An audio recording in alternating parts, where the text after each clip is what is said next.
Bet the Board. What do you mean you don't bet? I mean, I don't bet. You know, I don't gamble. I don't. I never have, and I never will. Yeah, right. I bet you $20 I can get you gambling before the end of the day. You owe me 15 grand, pal. Pay him. Pay that man his money. It's the Bet the Board podcast. God likes me. He really, really likes me. In the end, I wound up right back where I started. I could still pick winners, and I could still make money for all kinds of people back home. And why mess up a good thing? Here's Payne Insider and Todd Furman. Welcome into the Bet the Board podcast, a championship edition, at least for me. Group of 5 previews officially all done, dusted, buried. Encourage all of you, our loyal listeners, to check all of those out. But more importantly, as we get into the Power 5 conferences, the group is back together, the Holy Trinity. I'm your host, Todd Furman, joined for the first time this college football season by Payne Insider and Brad Powers. And Payne, you can tell Brad and I how much you missed us breaking down Sun Belt, Conference USA, and MAC, conferences you live and die by throughout the course of the fall. I thought you guys did a great job. It's refreshing to know that I can take a little time off, travel a little bit, get some things set up for football season in various parts of the country, and the content does not suffer. I listened to all 5. They were fantastic. Look at that, Brad. Payne coming right out of the chute, giving you a compliment for carrying my ass through small school nirvana, my friend. It's not overly difficult to carry Brad's spit bucket. My spit bucket? Yeah, like a boxer. Have you? I know you're a college football guy, but you're not into boxing. There's a guy that carries the boxer's spit bucket. Todd was carrying your spit bucket. That was a compliment to you, sir. What are you doing over there? Oh, okay. Are you betting win total 117? I'm taking it back because I'm taking it back. I didn't expect the compliments, to be honest with you. So I'm a little flabbergasted right now. I thought it was good. I told you Look this at privately. That.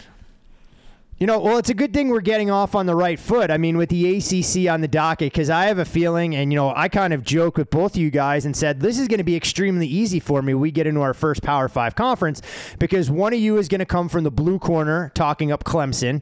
Someone's going to come from the red corner talking up Florida State. I'm basically going to be out there as Miles Lane trying to officiate this heavyweight prize fight and going to let you guys do your thing. But for those folks new to the Bet the Board podcast who might just be tuning in for the first time this season, you can follow Payne on Twitter at Payne Insider. You can follow Brad there as well at Brad Power 7. I'm Todd Furman. And most importantly, follow the podcast at Bet the Board Pod. If you haven't already done so, be sure to subscribe to the Bet the Board podcast newsletter. The first episode, or first installment, I should say, went out last Friday. And Brad, when we look at the ACC, we'll kick things off with you. We've seen the final nail in the coffin for the Atlantic and the Coastal divisions. Good thing for the ACC at large, bad thing. Does it help competitive balance? How do you go about taking a stance in terms of what divisionless college football will look like for the ACC? Oh, I think it's a good thing for the conference because, obviously it's been weighted towards one division thanks to one program and actually 2 programs now. Florida State's getting it back going. But, when the ACC championship game, I think the record was 10-1, I think, at one point for the Atlantic over the Coastal. And the Coastal at one point sent 7 different teams in 7 years to the ACC championship game. Sure, that's fun for those teams in the Coastal, but you want to see the best of the best play one another. And I think without divisions, you're going to see that, and most likely starting this year because the 2 best teams clearly are Florida State and Clemson. Yeah, it definitely looks like 2 teams have distanced themselves from the field. Obviously, a little bit of star power elsewhere in the league. But, Payne, before we get into the individual team breakdowns, we know this is a league that you follow inside and out. And obviously, some of the headlines have been around the ACC and its ongoing evolution in terms of what it means for the power programs in Clemson and Florida State. For our listeners that don't follow all of the silly season that's in and around college football, can you kind of outline what it means for these 2 teams in the future as they look for a bigger conference or the potential longevity of the ACC and their college football prospects in the grand scheme of things? I think the easiest way to put it is the ACC needs 8 teams to find homes, to dissolve, because the grant of rights financially is too much to overcome. and effectively what you're going to have and why Florida State and Clemson are pushing to get out. You could have the littlest brother in the state of Florida and UCF, now that they're in the Big 12, be far more compensated than the three big schools, or the two big schools rather, in the state of Florida, and inside of 36 months based upon that Big 12 deal. And remember, that's a conference that Oklahoma and Texas didn't feel like they were being compensated enough and left. So my understanding is the SEC wants Florida State. Florida State is more than happy going there. If the Big Ten makes a push, so be it. SEC's already come out and said they don't really want Miami.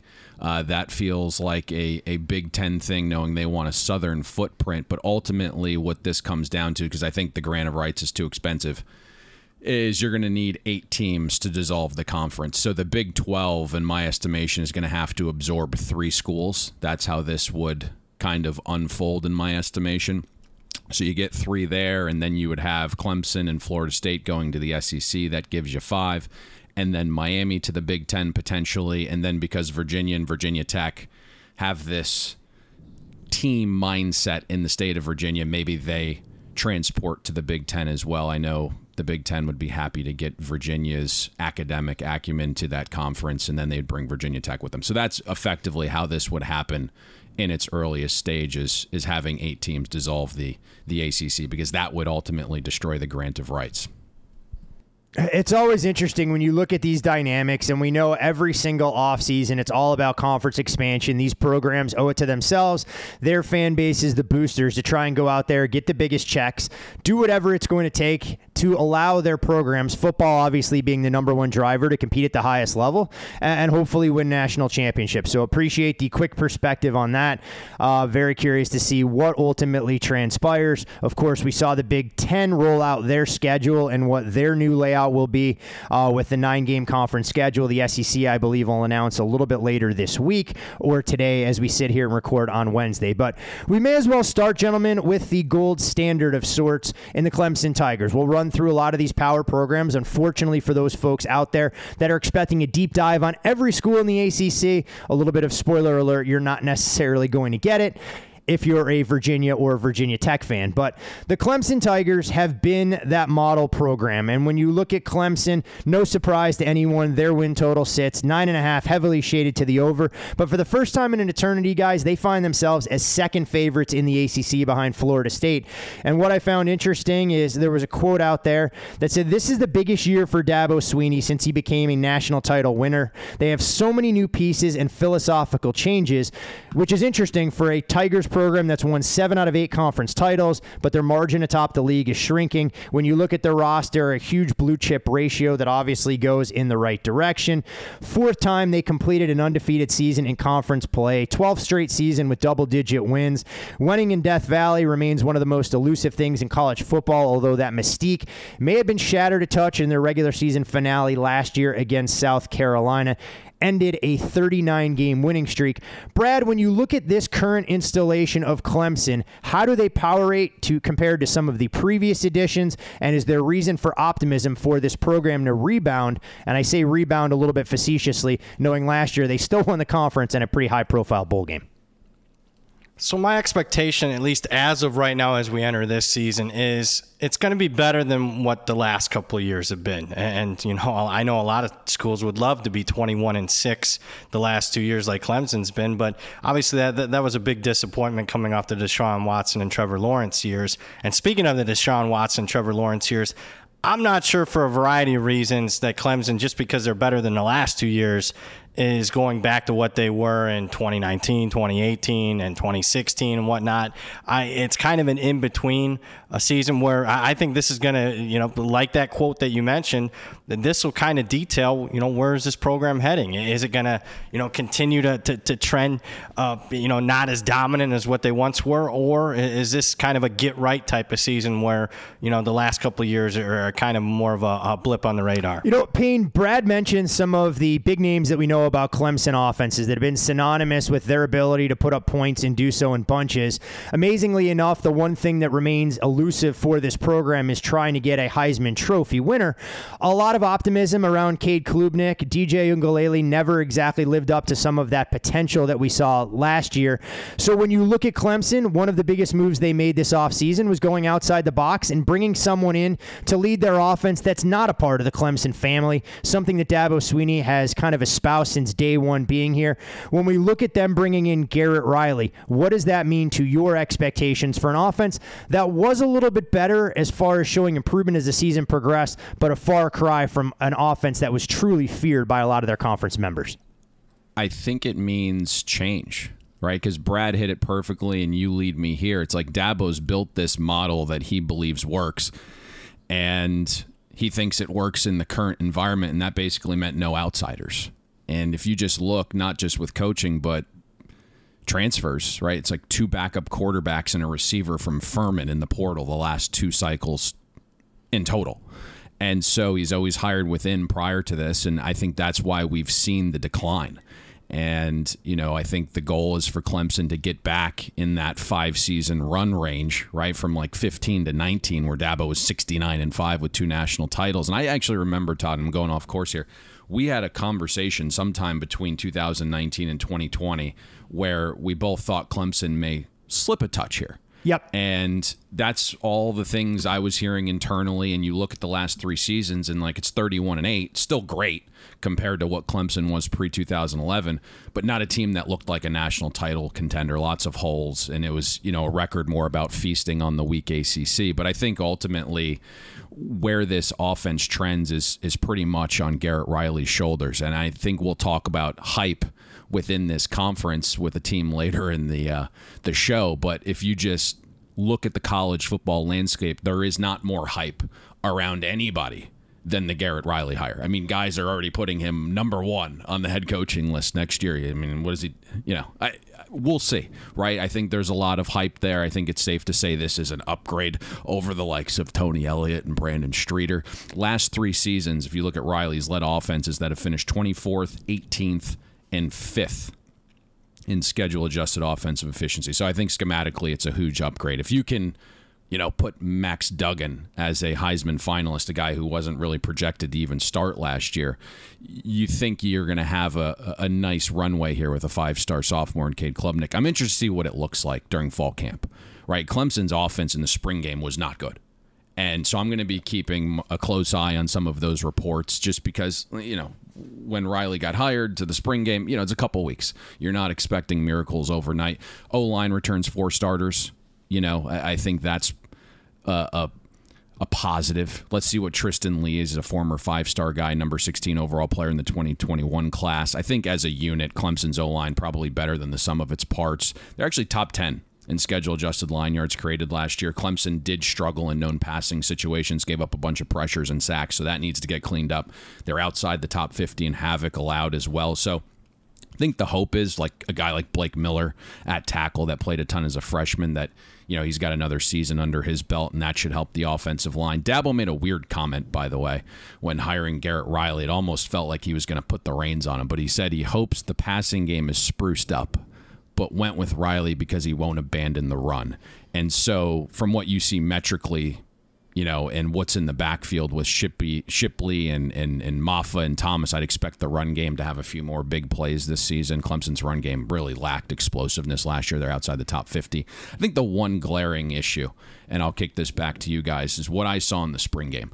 There was not a ton of separation from the receiver group. Most of the interceptions that the quarterbacks were throwing were into really, really tight windows. Now, there's some experience with the receiver group, but, like, who's the guy, right? Antonio Williams popped in the slot last season. Adam Randall's another guy who's a year removed from the ACL tear. Bo Collins and Cole Turner seem to, like, round out the top 4. Spector's in the mix. You have a nice tight end, and Jake Bringstool, he's being talked about, you know, glowingly. There's just not much separation on tape or explosiveness when you look at yards per route run from this group. So I think that's ultimately the interesting thing here. One more thing, again, you know, I'm looking at Cade Klubnik.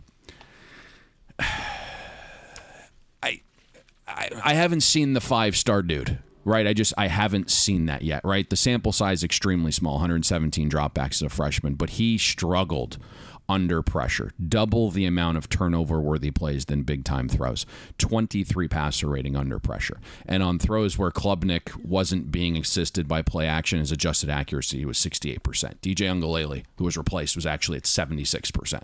And we hear about this like monster arm. He graded out very poorly on throws 20-plus yards. You flip on the spring game. Under throws Cole Turner from a clean pocket and allows Pride to catch up, like the first deep shot Clemson takes.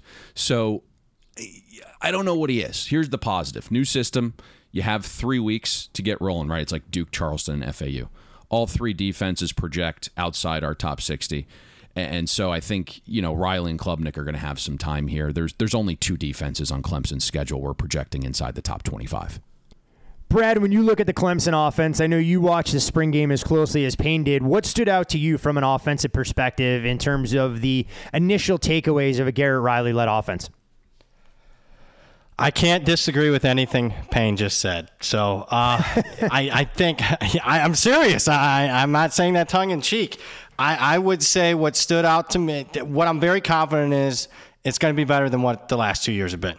But what I'm also concerned about, and this whole overarching theme is, I don't think they're going to be as good as what they were, Trevor Lawrence, Deshaun Watson.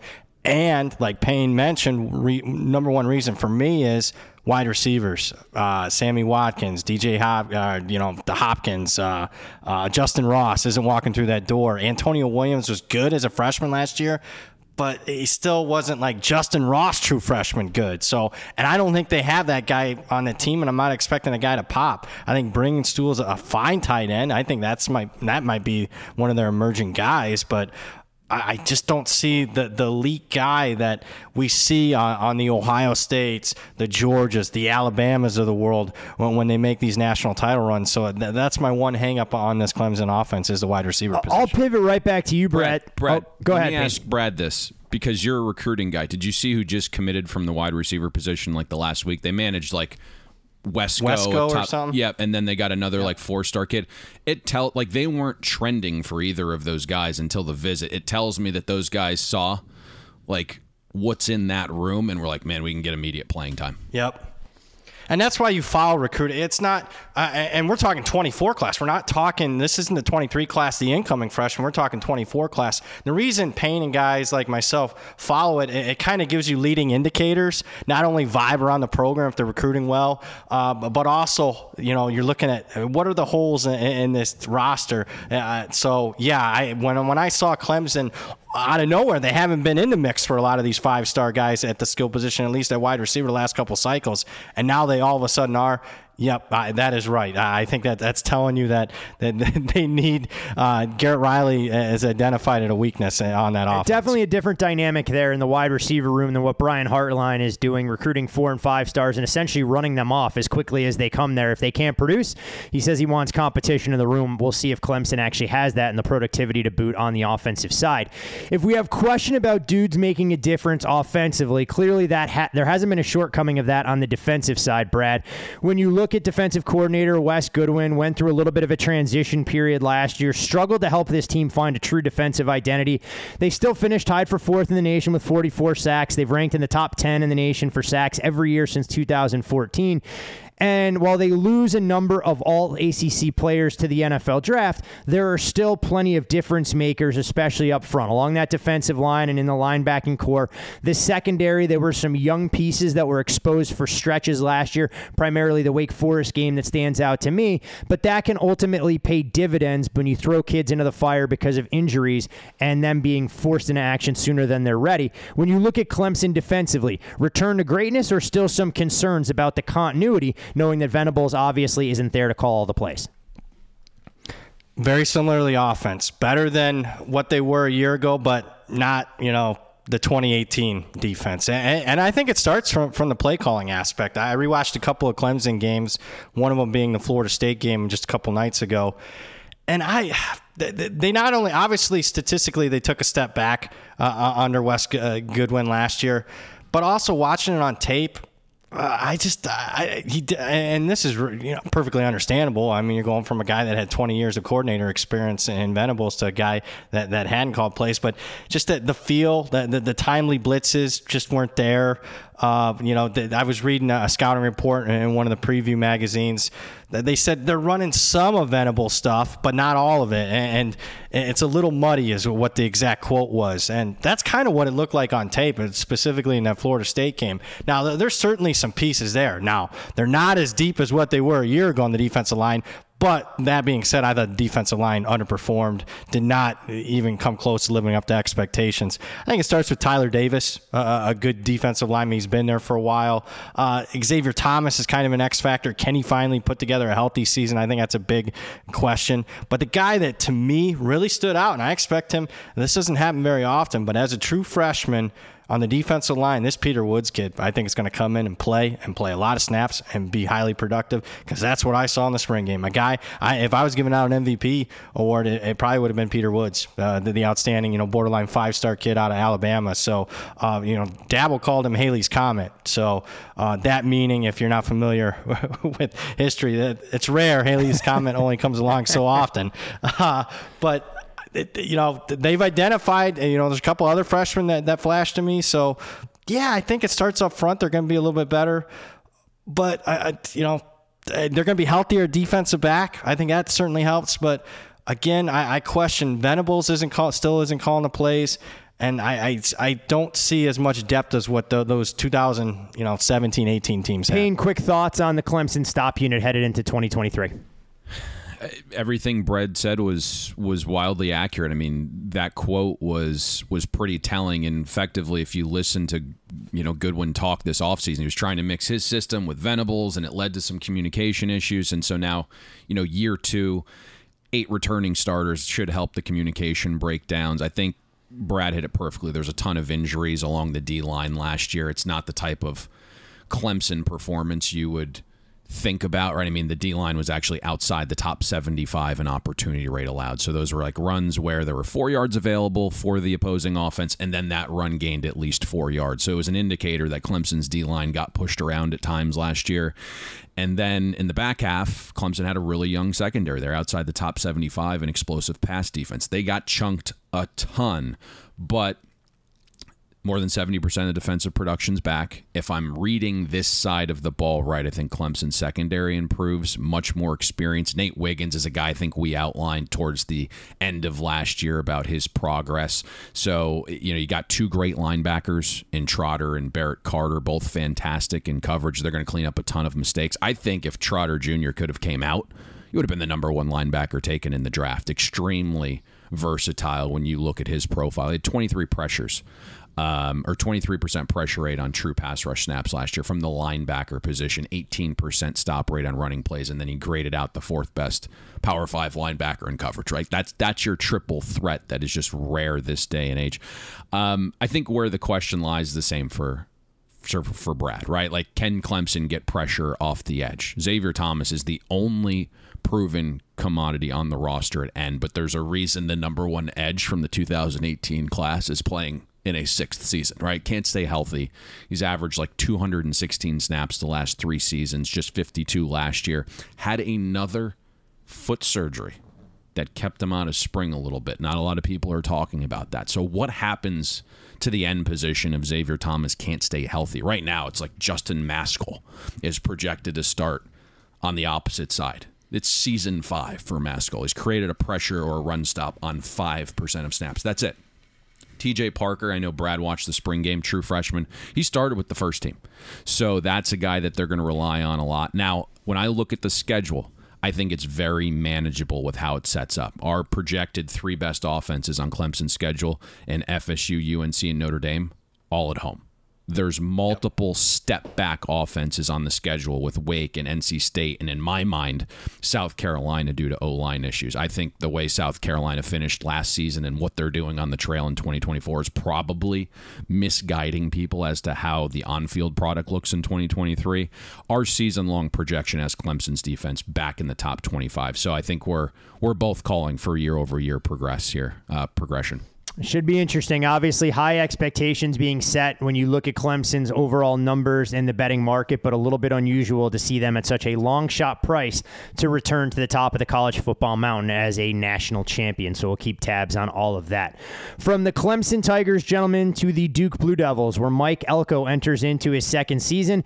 Last year, a bit of a watershed moment for Duke football. Most wins in a season for the program since 2014. Fourth straight bowl victory, albeit they hadn't been to a bowl game since 2018. And when you want to try and put some of that in a little bit of historical context, from 1961 to 2014, Duke had played in a grand total of 5 bowl games, going 0-5 in all of those games. The schedule appears to be a significant upgrade from what the Devils went through last year. You talk about turnover luck, things all came up Elko's way last year. And if anyone who's watched college football for extended periods of time knows what goes around typically comes around. Brad, when you look at Duke and you try and figure out the best way to go about handicapping this team for 2023, we see their win total 6.5 at some shops, heavily shaded to the under. Obviously, massive long shots at a shade less than 40-1 or even higher to win the ACC. What are some of the things you're looking for in Durham with the Blue Devils this season?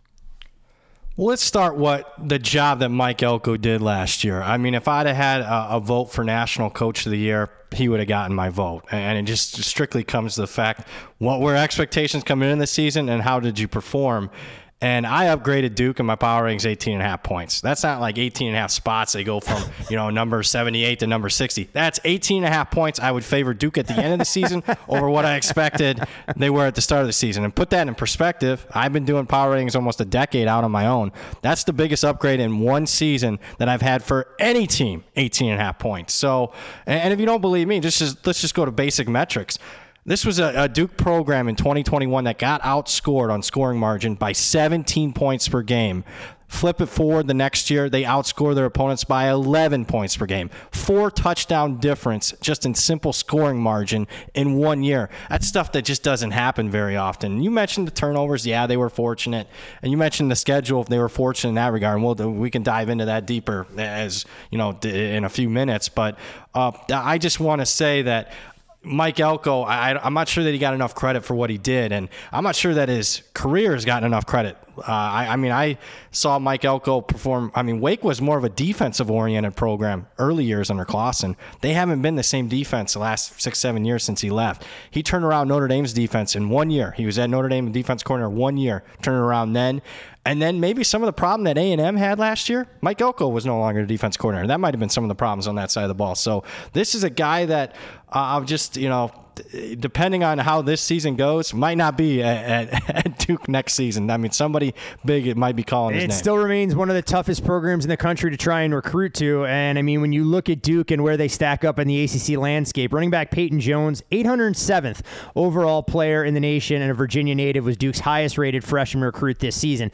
Tough to compete consistently against the likes of Florida State and Clemson unless you're bringing some of those 4- and 5-stars in. Payne, Brad mentioned Mike Elko and everything he meant. Obviously made some great coordinator hires when you look at Kevin Johns coming in to lead the offense. And when you look at how things work defensively, clearly Elko's fingerprints were all over that. But they lose their defensive coordinator in Rob Smith, headed to Minnesota. Tyler Santucci takes over in that department. When you look at either the offensive or defensive side for the Blue Devils, where do you have some of the biggest questions that'll need to get answered if Duke can replicate the tremendous success they experienced in the first season under Elko's leadership? It's a good question. I think for our listeners, right, the reason why we're discussing Duke at this length is because they're one of the more polarizing teams among pro bettors. And that's why we thought it was smart to include them here. Really, we can talk offense, defense, but there's really 2 thought processes from a betting perspective, right? The first is simple. You believe in Mike Elko, year 2 with more familiarity and continuity, top 25 returning production, and the confidence that was built in the locker room, I think leads to another relatively good season, right? That 3 of Duke's losses last year were by a combined 8 points. And the market totally understands this isn't a 9-win team and the schedule's more difficult, and that's why Duke's lined at 6.2 wins. The second thought process is it's Duke, right? Like basketball school, not a 9-win football program. The only reason Duke achieved those 9 wins last season was turnover luck. which is 26 takeaways and a ridiculous 16 fumbles recovered in a wildly weak schedule. And now that schedule is far more daunting. So we can get into offense, defense. That's fine. Personally, I'm just not tying my money up for 6 months. I'll let the two factions battle it out because I think both are right. The market understands Duke was fortunate last season, but boy, like this schedule is ridiculous, especially for an ACC, team. When you look at a lot of the other schedules in the ACC, some of them are Cupcake City. This one simply is not. Well, I mean, you guys both mentioned schedule, and I don't care who takes the floor here, Payne, if you wanted to continue that thought, or Brad, you kind of alluded to it. When you look at the schedule difficulty this year compared to last, so there's some numbers that stand out, or the way to kind of put things in perspective of exactly why this program has been so polarizing when we're seeing some of the back and forth. I mean, we know they kick things off with Clemson. The non-conference schedule is what it is, and then they'll get Notre Dame week 5 before they go into a bye week, but you look at the opponents they'll play coming out of the bye, and nowhere near the level of layups that they had a season ago. So I'll take it. So Phil Steele does a preview magazine. And I'm not saying that it's actionable info, but I think it's good for at least a reference tool. And he has an article in there, strength of schedule, who plays the toughest schedule, and he's had it, for 25 years or whatnot. And he has Duke's strength of schedule rising 73 spots this year, meaning it's going from like a 93 strength of schedule to a top 20, 73 spots. So what I did was I looked through the last 10 years of college football. How many teams have seen their strength of schedule, at least according to his preseason ratings, rise 73 spots? And the answer is we haven't seen anybody have a strength of schedule rise that much. And if you don't believe his ratings, I mean, I'll go to mine.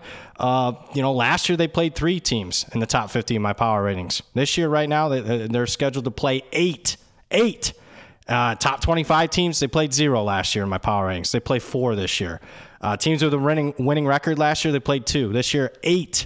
So, you mentioned it. Didn't play Clemson, Florida State, or Notre Dame last year. Now they play all of them this year. And look, I just think, is that factored in the market? Yeah, that's why the win total is 6.5. But what I don't think gets factored in is the wear and tear that can have on a team like Duke. And yes, I like Elko. Yes, I love the returning production. I'm here to tell you, I think Riley Leonard's probably a top 10, 15 quarterback in all of college football. But when you go from playing a really weak Power 5 schedule, borderline, it's almost like a Group of 5 schedule, to now an above average, maybe even strong Power 5 schedule, just a week in and week out tear on your body, I think it's going to, play, not bode well for a Duke team that I don't think has the quality depth, even with all that returning production. When they go to their 2s, it's noticeable compared to the Clemsons and the Florida States of the world. Should be a fascinating way to see how this team gets priced. You guys mentioned it. Clemson right out of the gates at home, a number that's hovering right around double digits, a trio of non-conference opponents that should be relatively manageable before things get ratcheted up quite a bit. So we'll see what kind of magic and turnover luck Mike Elko is able to orchestrate for his second season at the helm, leading the Duke Blue Devils. Yes, from Clemson that we talked about at the top, that has been the perennial power and the gold standard in the ACC, to the team that odds makers believe have an inside track to conference supremacy in 2023. That, of course, being the Florida State Seminoles, who see their win total 9.5, heavily shaded to the over. Depending on the shop, they're actually favored over Clemson to win the title. Florida State was the only team to lead its conference in both total offense and total defense in 2022. They led the country with an average of 7.46 plays of at least 20 yards per game, and ranked second nationally with an explosive play differential of plus 7.41.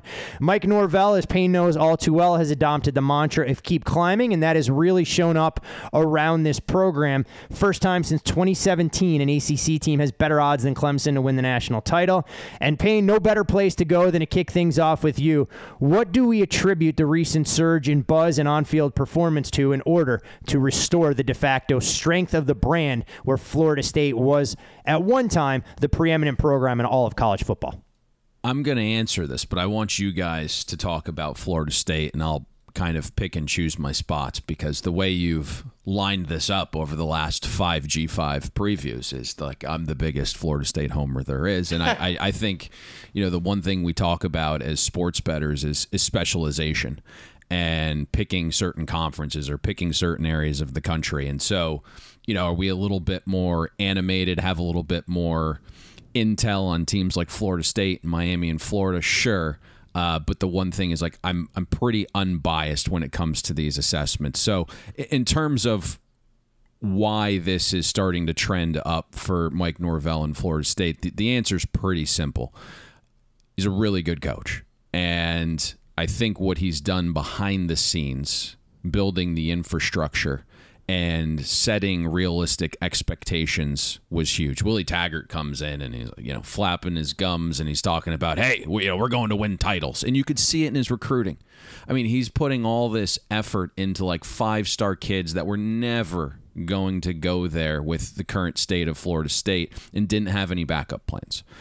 Mike Norvell's recruited some traits, and this is one of the toughest rebuilds because of 2 new coaches in the early recruiting window, right? Like, kids decide earlier now than ever before. So that was hurtful to Norvell, right? The COVID year, having a staff that didn't have a ton of Florida guys on it. So having to go in there and build those relationships while COVID was going on when you couldn't travel. So that was difficult. So basically what Norvell did was make the decision that the on-field product had to be good enough to help the high school recruiting.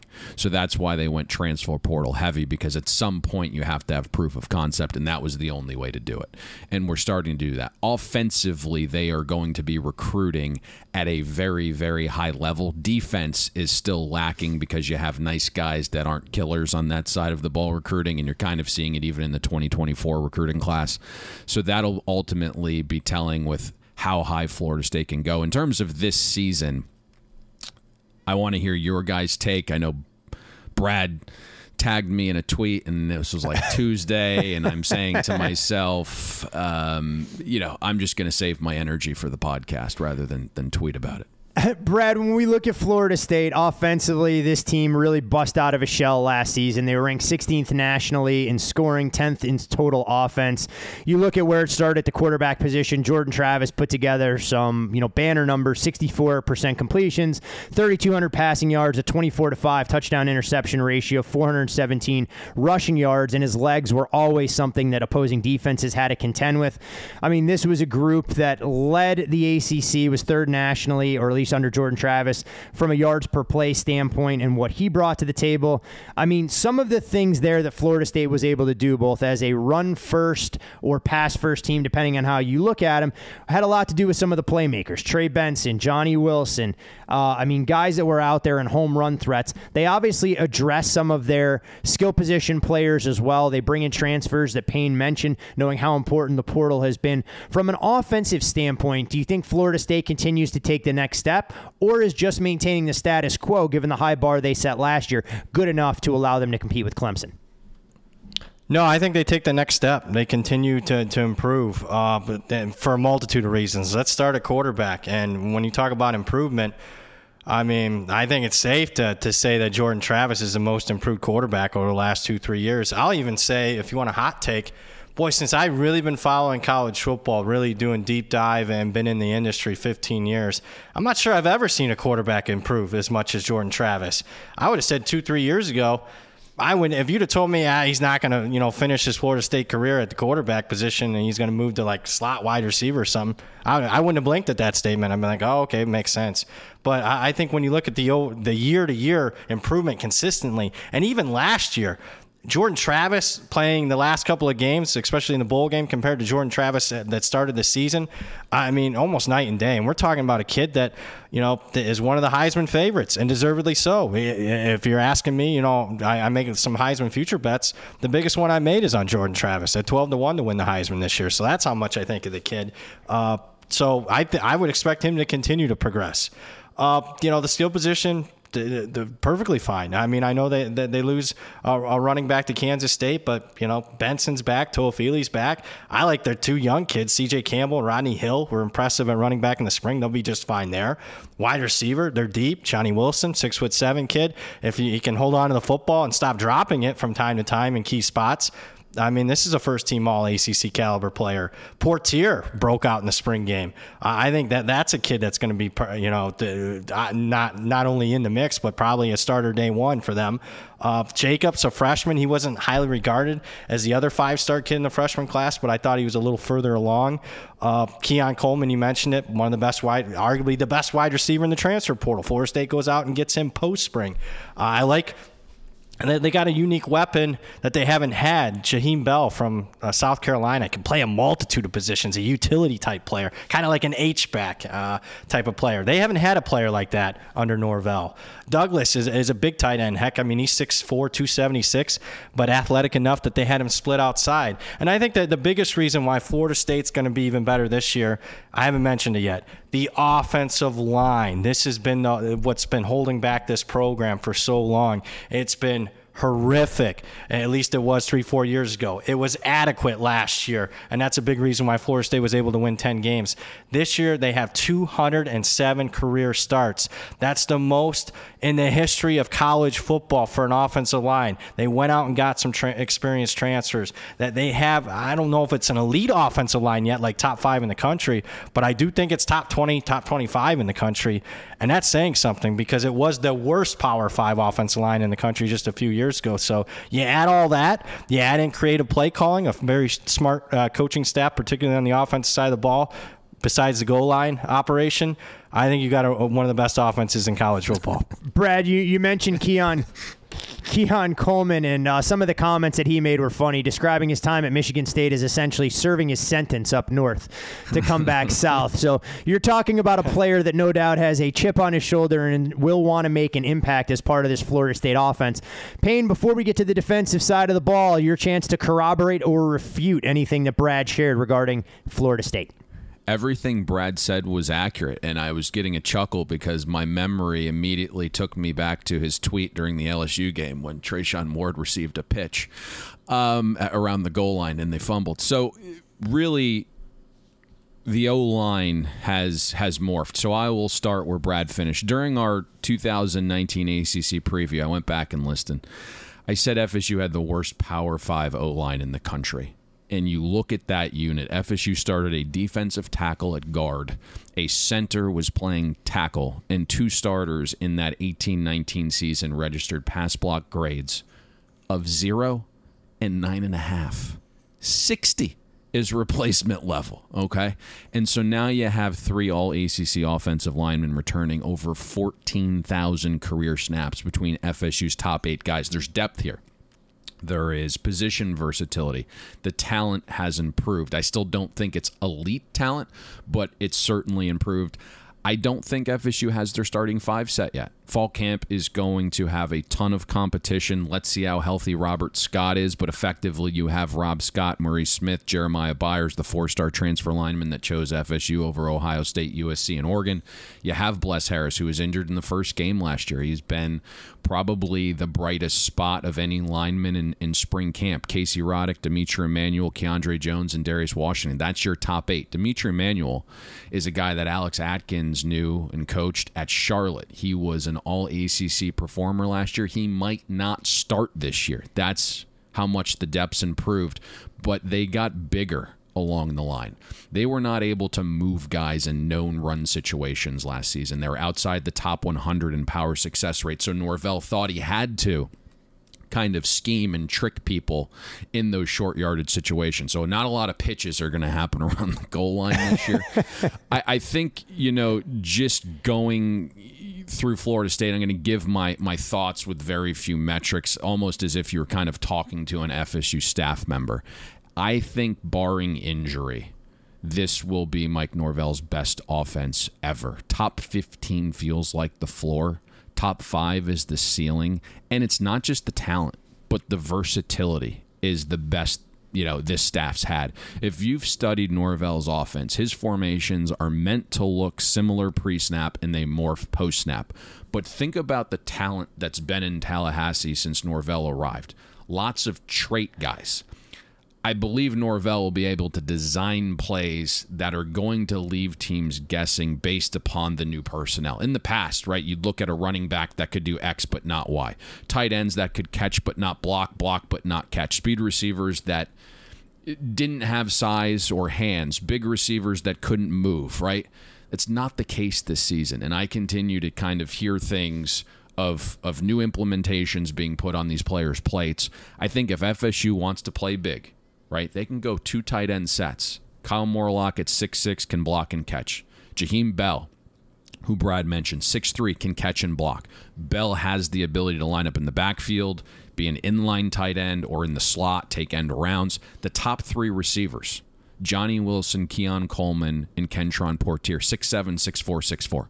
They can win with physicality or downfield. Coleman was a monster addition. He had a catch rate that was 5% higher than expectation, and he's got this physicality and a large catch radius. Think about how far this receiver room's come. Like, probably 18 months ago, before signing Hakeem Williams, there was talks that Ron Dugans was going to be fired. This receiver room has completely flipped. Winston Wright Jr. was supposed to be FSU's #1 wide receiver heading into spring last year. Didn't play due to the car accident, which many have heard us talk about. Maybe wide receiver 4 this season. Darian Williamson can't stay healthy, but if he can, boy, they love him. I think Hakeem Williams, you're going to see him grow from spring to fall camp. Didn't come into college in shape, so that's why a guy like Vildarius Jacobs, who Brad mentioned, kind of shined a little bit more in the spring game. Running back room's interesting. Trey Benson is the bell cow, but that's not really how Norvell's run his offense. If you think about them in the past, a lot of guys get carries. My fear initially was Trayshawn Ward was a big loss because of his running style. It differs so much from Benson. He's quick and shifty. Benson more of this outside zone one-cut runner. You can kind of stop him before he starts. But the sophomore Rodney Hill is all of the buzz. Can run, can catch, has speed. He bulked up 20 pounds since his freshman year. He runs powerfully. Still have one of the best wheel route running backs in Toa Feely. CJ Campbell is a really nice RB4, was a walk-on, preferred walk-on. The schedule is difficult, though, right? Somehow Florida State has a tougher SEC opponent on its schedule than Georgia, right? Top 5 LSU right out of the gate. Trips to Clemson, Pittsburgh in November. Wake Forest has been a house of horrors for the Noles recently. And then you have to travel to the Swamp against your rival, a Miami team, right, that I think, not to be a spoiler, that we probably have as the most improved Power 5 team in the country. So it's going to be a tough schedule. And I think that's why you're at 9.5. Some places open 10. We've seen this tick down a touch. We can go to defense. That'll be a little bit quicker. But I think overarching here is the hype that's coming out of Florida State is more of your beat writer variety.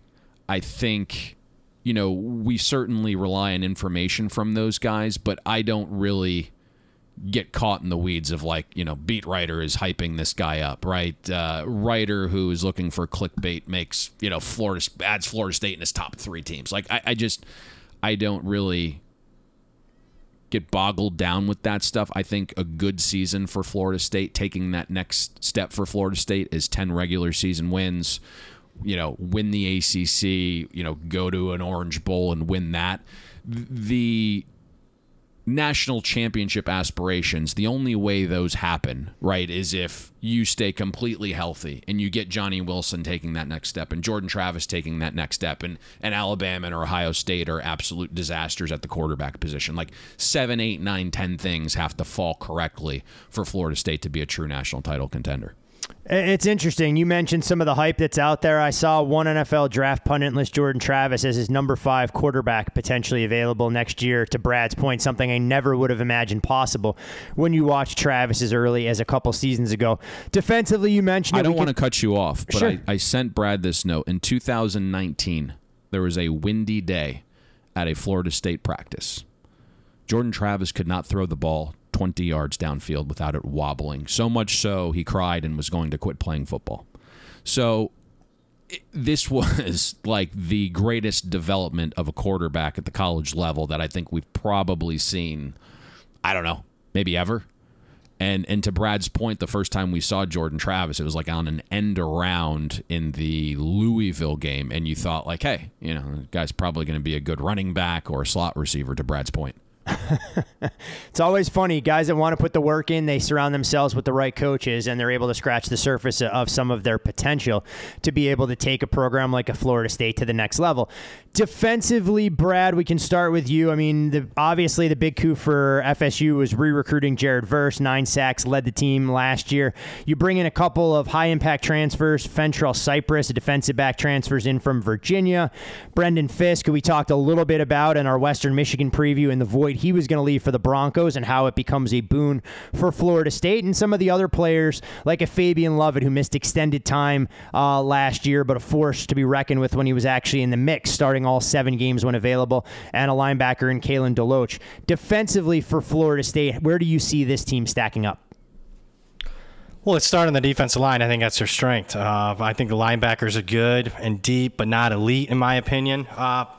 I shouldn't say deep. They have a nice starting rotation, just not elite there. Concern for me would be the secondary, particularly at the safety position. But let's start with Jared Verse. I mean, if you're not familiar with Jared Verse, he's probably going to be maybe the first defensive player taken in next year's NFL draft. He would have been a first rounder this year. Really shocked that he decided to come back, but kudos for him for coming back. They got some nice size up front. Lovett kid, pushing nearly 330 pounds. That helps. Payne kid, as a freshman last year, was ACC Freshman of the Year. He can get some pressure off the edge. I'd like him to put on about 10 pounds so he can, withstand that daunting schedule that Florida State plays this year. And then you mentioned some transfers, and we haven't hit this yet, and this isn't hyperbole, but I think Mike Norvell's coaching staff is the best in college football at the transfer portal. And I know Dion and some of these other schools are getting a bunch of love for the amount of transfers that they're bringing in this year. I'm here to tell you, far and away, Florida State has the best quality of transfers this year. In fact, if you don't believe me, I think out of the top 50 overall transfers, regardless of position, Florida State has 6 of the top 50 regardless of position. And guys like Braden Fisk from Western Michigan. I know you can laugh and chuckle, oh, Western Michigan, that's nothing. I'm here to tell you, the kid was a monster up front. Really showed out in the Michigan State game against a Big Ten opponent. Notre Dame wanted this kid badly, and Notre Dame was late to the punch. Florida State, but it was pretty much, it already made a great impression on him. And it just goes to show you that they identify these guys. I mean, like Payne has told me in the past, they really identify these players quick as anybody, and they really do a good job on their scouting reports. Let's talk safety, though, and I think that might be their one hang-up this year. Jamie Robinson, to me, was their only draft pick last year. It wasn't that this Florida State team didn't have talent. It's just everybody's coming back this year. But, man, that's a guy that really cleaned up a few things on the back end for them. Really stood out to me in the bowl game what he meant. And losing a guy like that, I just worry because when they wanted to test Florida State's secondary, sure, their numbers are great if you look at just simple statistics like passing defense and whatnot. But when teams wanted to throw on Florida State, I think they could. And that would be my question for them, because Cypress, I think, is a really good lockdown corner for them. And the only other question that I would have is competitive depth. I think they've lost a little bit on the defensive side of the ball, particularly to Colorado. Like guys like McClendon, Brendan Gant, that Steven Dix kid that transferred to Marshall. Were these guys in line to be starters? No. Were they in line to get 300-400 snaps? No. But, man, in the middle of your schedule, you need guys like that. And, if you don't believe me, I mean, Florida State had some injuries on the defensive line last year, and I thought that was a big reason why they went through that 3-game losing streak in the middle of the season. I just question, do they have that competitive depth once you go to that second or third string guy like some of the elite teams like Georgia has? Payne, how worried should we be about some of the depth concerns that Brad raises there regarding what Florida State's top unit will look like this year? I'll start with where Brad finished with the secondary. I think, to his point, FSU's secondary was far worse than numbers indicated last season. And if you listen to us at any point last year, anytime we broke down Florida State in that back half of the season, it was like, they're really the efficiency metrics slant when you don't give up explosives, right? So you kind of have to smooth that stuff out. Combine that with a horrific QB schedule. And I think the unit was a little bit overrated. If you look at FSU, they routinely played with light boxes and off coverage to negate these explosives. Marcus Woodson was going to be fired, but got a job at Arkansas. Horrible teacher. You could see that and FSU's inability to mix coverages. They could not play zone coverage under Woodson. Like bottom 5 in zone defensive efficiency among Power 5 defenses last season. Patrick Surtain has been a breath of fresh air. Teaching technique, I think he'll be much better on the trail as well. Players have raved about Patrick Surtain. I think what I'm hearing is FSU is going to play far more aggressive in the back this season with tighter coverage. Brad mentioned Fentrell Cypress was a monster win, beat LSU and Ohio State for his services, coming off his best season ever with an 88 grade. And I think, the cornerback position's a little difficult to project year to year. I don't think he'll have that type of season. Renardo Green was the alpha this spring, moved back to corner from safety, and he flourished last season, 74 PFF grade. His safety skills really made him an elite run defender. Jerrion Jones is another case study in development. He was small, he was constantly injured, but he would flash. Leading into 2022, there was all this talk about him being healthy for the first time, and that was his best season ever. Greedy Vance wasn't highly thought of. FSU needed bodies. Vance knew the system. He was a scheme fit, and then all of a sudden, injuries forced Greedy into action, and he ran. You look at the opportunity that he ran with, right? Like 3 of his 4 best games came from week 10 onward. The staff loves him in terms of communication. You still have Kevin Knowles. You have the prize 2022 recruit in Azare Thomas. Linebacker, to Brad's point, is just solid, right? That's what it is. You're looking at Tatum Bethune. I do believe he's going to grow a little bit. Louisville game, separated his shoulder, required off-season surgery. He played through it like a man all season. So I think he gets a little bit better. Kalen Deloche is FSU speed linebacker, tackles well for his size, can get after the quarterback. I think he's coming off his best season in coverage, and he's going to have a big year there. Then you like, DJ Lundy. Blake Nicholson is getting on campus here. Let's see what he can do. Brandon Gant is a converted safety who transferred to Colorado. I think you maybe miss him a little bit more on special teams than you do on the defensive side of the ball. Steven Dix, I know Brad saw him in the spring game. You could see, I believe he transferred down to Marshall. He's a thumper. He's not a guy that really was going to play much this season other than special teams. I think where Brad hit this perfectly is the safety position. That is the hole. You have Akeem Dent there, former 5-star guy, but, I believe is in year 5 or 6. Shaheem Brown, they're going to rely on, was a former 3-star guy. Amarion Cooper, who did transfer to Colorado to be with his old high school coach and play a position that he wanted at corner, was being cross-trained as safety. So they've missed there, right? You have some younger guys there. The hope was Conrad Hussey would be an early enrollee. That didn't happen. He's now on campus. I wouldn't be surprised if they added a grad transfer just for some depth at that position, but ultimately if you're competing for that national championship, I think it's very easy to convince a guy like Jerrion Jones, hey, we need you to play some free safety. I think we'll see some cross training in fall camp just to see what that looks like. The other part of this defense that I do think is SEC caliber is the defensive line. My understanding is Jared Verse continues to grow. The reason he did come back is because he was going to be a late 1, early 2, and now we believe, with a decent season, he can be a top 10 pick. Just kind of refining some of his pass rush moves. All indicators are that he's just grown a bunch. He's 100% healthy. If you remember, he was playing with a knee injury last year. Had those 9 sacks and a limited amount of snaps. Fabian Lovett, just an absolute monster in there. And then Pat Payton, and another, hey, this is a developmental kid, was undersized, 3-star recruit, and now he wins ACC, rookie of the year. He's going to put on a little bit more weight. He's put on 7 pounds since spring there.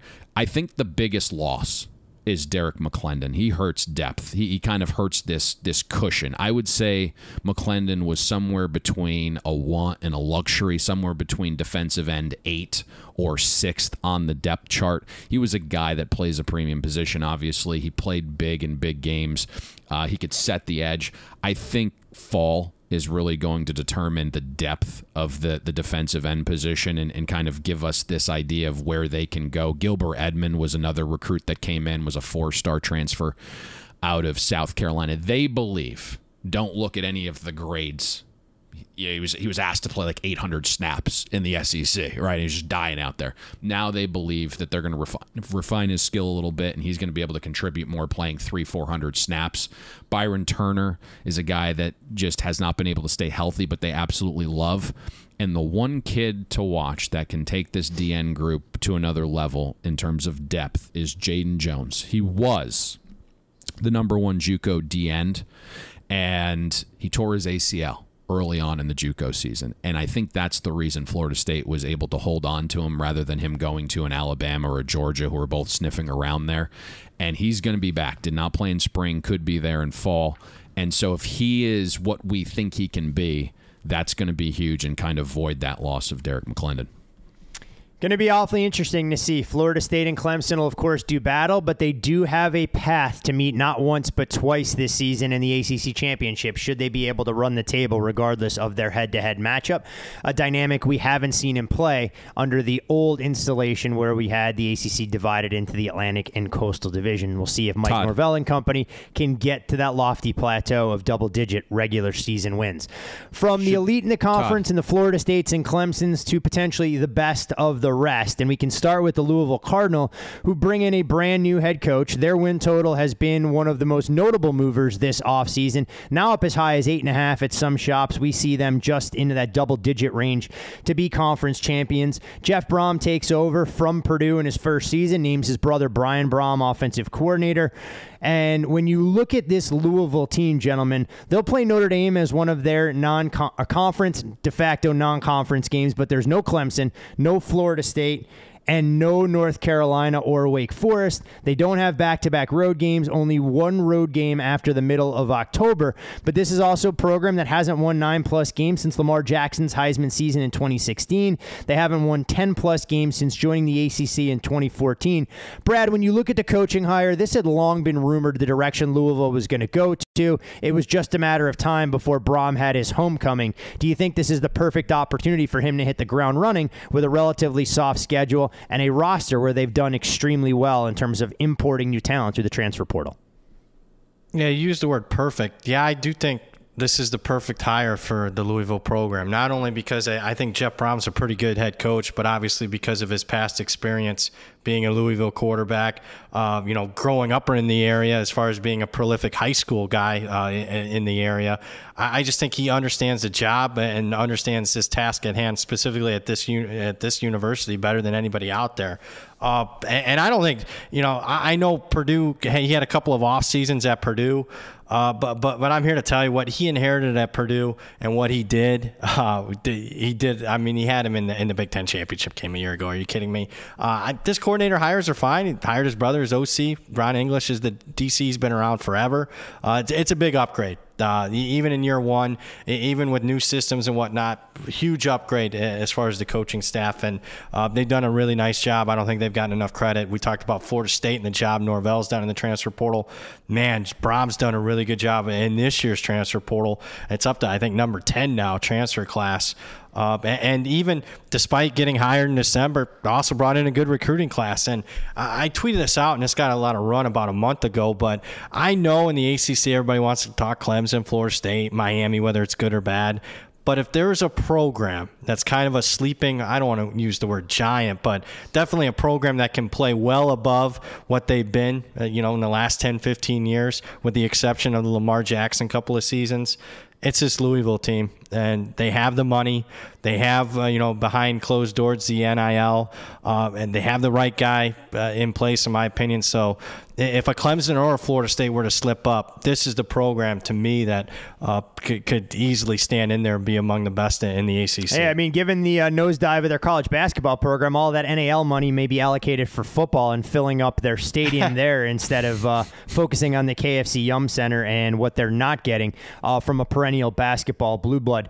Payne, when you look at Louisville on the offensive side and try and identify some of their strengths and weaknesses, we know Brom has been a quarterback whisperer of sorts, obviously goes out and brings in a familiar name in Jack Plummer, who he lures back under his wing from Cal after a season ago. And you look at how they went out and recruited the position. They brought in some transfers, were able to land a couple of players to keep that pipeline stocked. Louisville, from an offensive standpoint, especially knowing that they don't have the most daunting schedule of defenses, can they hit the ground running with a scheme change here?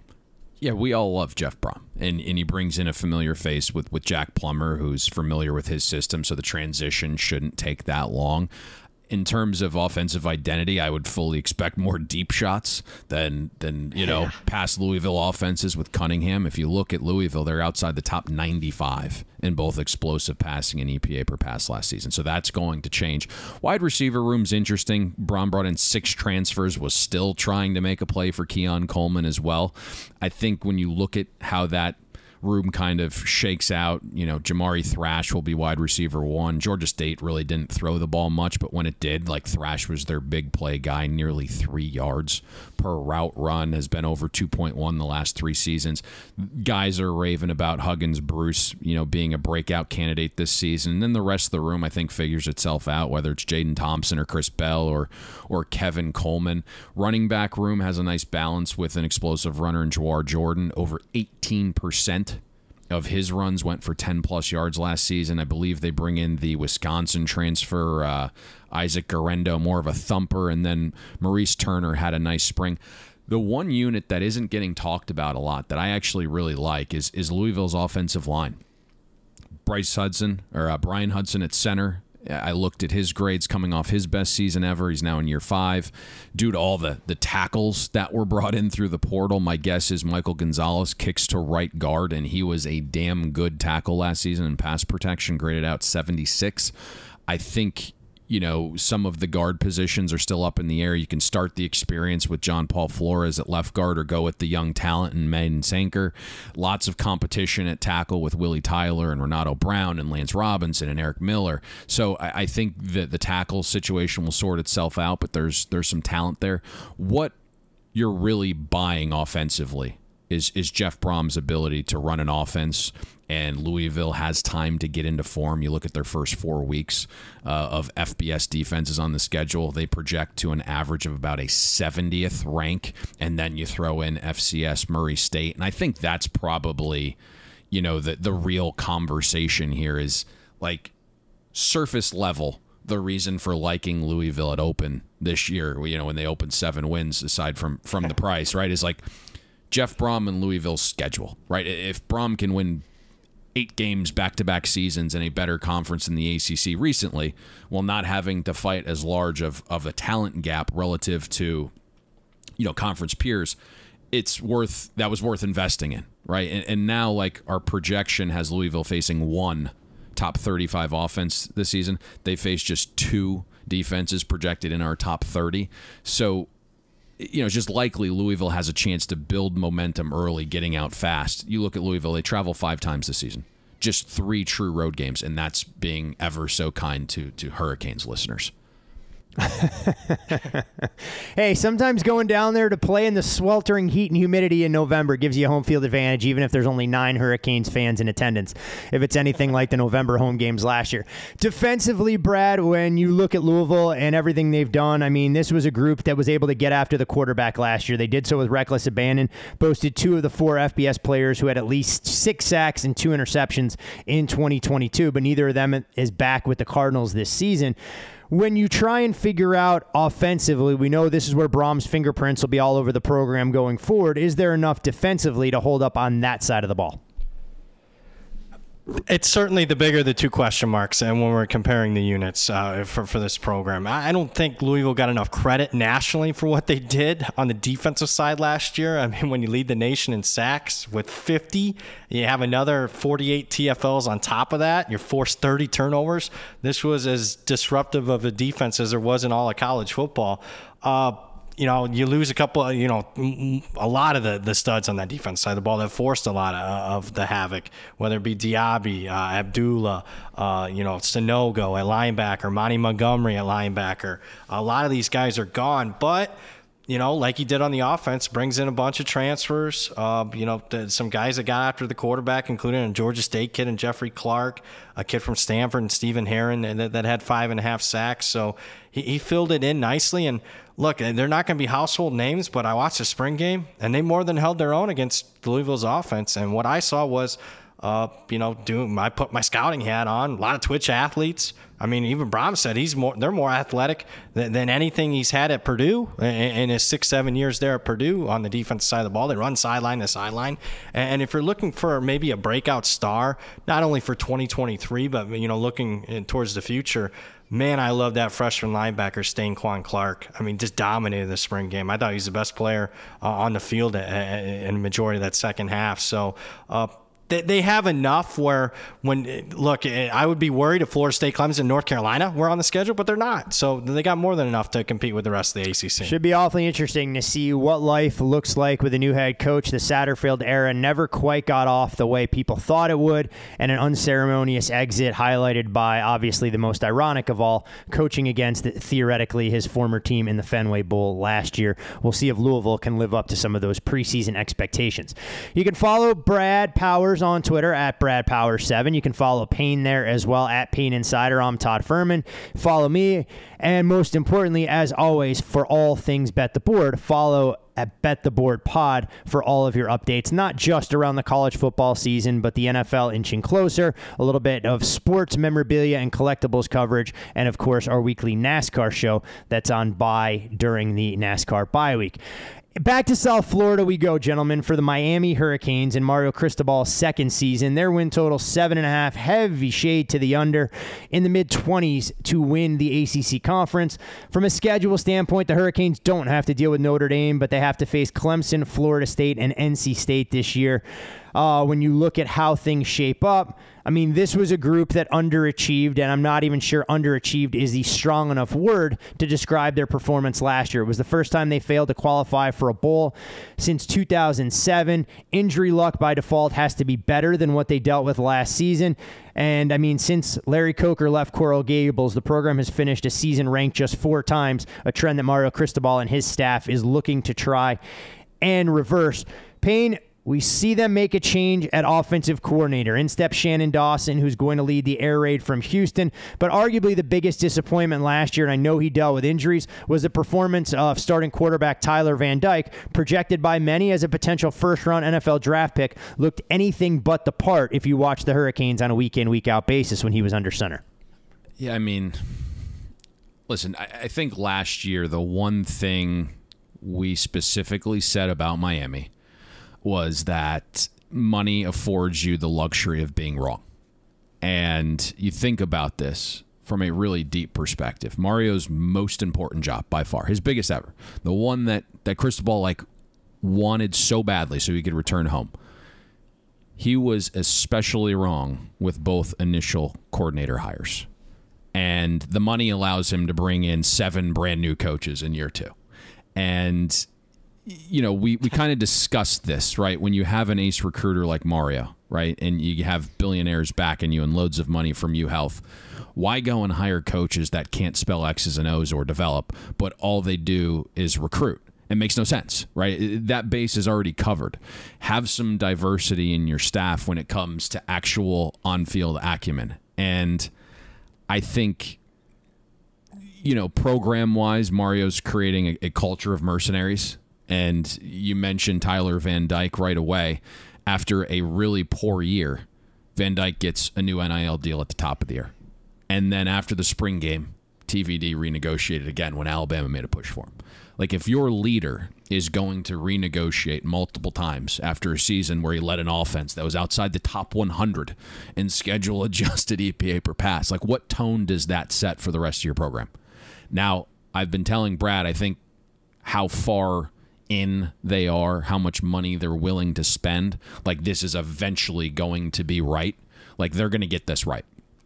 And I believe Brad has them a little bit higher than us, but 10.5 point year-over-year power rating adjustment from us.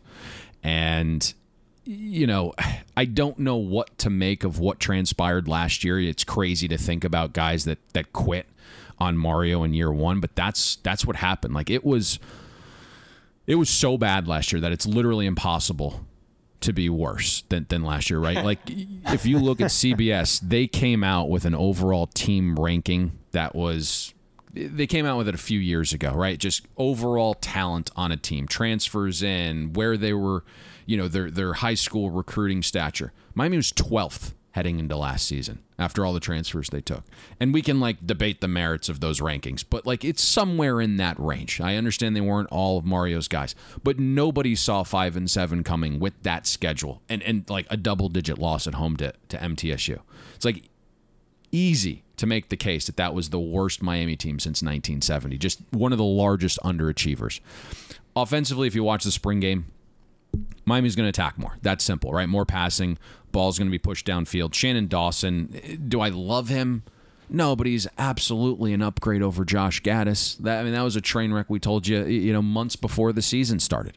Miami has more weapons. They're absolutely going to have more injury luck, right? The adjusted games lost was substantial last year. I want to see how good Tyler Van Dyke really is. I think we balked at him last year being QB3 heading into the season behind Young and Stroud and told everyone to pump the brakes there. The sample size wasn't sufficient enough in 2021, and the only defense Van Dyke faced as a starter with a pulse in 2021 was, Florida State trending well, and he played horrifically in that game. Now in the spring game, TVD looked confident. He was processing better. He got the ball out on time. I really like the O-line. You look at Zion Nelson, injured last year. He was being projected as a late round 1 tackle heading into last season. Only played 61 snaps, but he graded out the 15th best pass blocker in college football in 2021. Javion Cohen, the #1 interior transfer lineman out of the portal. Matt Lee at center has been all the rave this offseason. He transfers in from UCF, finished the 3rd best pass blocking center among qualifiers last season. And then you have the #6 overall recruit in the 2023 cycle in Francis Mayuga. He's going to be a day 1 starter at right tackle. Right guard, probably the spot where fall will determine who starts there. Running back group is pretty good, right? And Parrish and Chaney, and then Mark Fletcher, a damn good freshman. He was one of if you follow recruiting, he was one of the huge risers late in the 2023 cycle, finished as a top 100 recruit, 6th best back in the country. Receiver room isn't loaded by any stretch. TVD gets his security blanket, his roommate and best friend back in Tyler Restrepo. I think he's one of the better slot receivers in the country because he runs great routes but has enough juice to get downfield too. It's rare that you have a guy that lines up in the slot for 96% of his routes, but he averages more than 2 yards per route run, so that's pretty good. Breakout season is the hope for Jacoby George, dealt with a broken hand last year. Colby Young is 6'5", in the best shape of his life, and then you have the true freshman Nathaniel Joseph, who popped all spring. You added speed with Tyler Harrell, who's a one-trick pony, but that trick is fun to watch. Schedule is not daunting early either, and in the early signing period era, where most kids are deciding by October, it is much better to start hot than finish hot.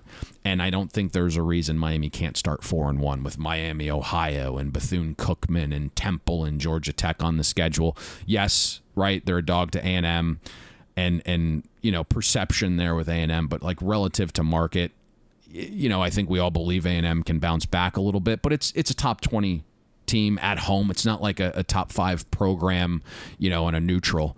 So this isn't insurmountable, and I think they have a chance to start hot. If they have a chance to start hot, Brad, is there reason to believe that their defense can contribute to that? Bringing in Lance Guidry for Kevin Steele via Marshall and Tulane, albeit briefly. You look at the way that they were able to hit the portal last year. A lot of excitement and enthusiasm about some players that didn't quite pan out. They went out and they do it again to try and bring in some fresh faces to solidify their stop unit, to give them a little bit more stability on that side of the ball. Yeah, in fact, I'm probably a little bit more confident on the defense side of the ball. And it starts with the defense coordinator hire. I think a little bit more than the offense coordinator hire. Lance Guidry, coming from Marshall, was at Tulane for a cup of coffee there. If you weren't familiar, Marshall had a legitimate defense last year. Probably top 2-3 group of 5 defense in the country.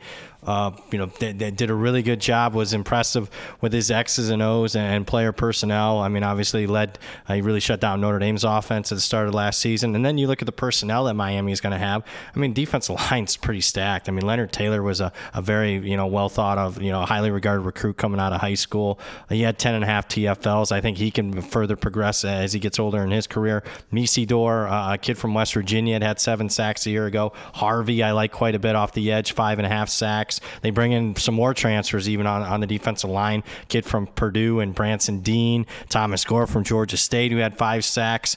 Guy I really liked in the spring game, a couple of them, in fact. Nigel Kelly, a 6'4", 240-pound sophomore. He impressed me. And then the guy that, I mean, when you talk about flashing as a true freshman, when you could be going to prom, Ruben Bain. I mean, a very high 4-star kid. He played like a 5-star kid, like the best edge player that coming out of high school in the spring game. Ruben Bain, to me, can be an instant impact type player. Doesn't have to play every down, but can really get after the quarterback as a third down pass rush specialist. So they hit a home run there. And speaking of home runs, I think they hit a home run as far as an underrated transfer at the linebacker position. Mayuga's brother, older brother, Francisco from Washington State. He's going to start, in my opinion, right off the bat. And he was a guy that kind of stood out to me.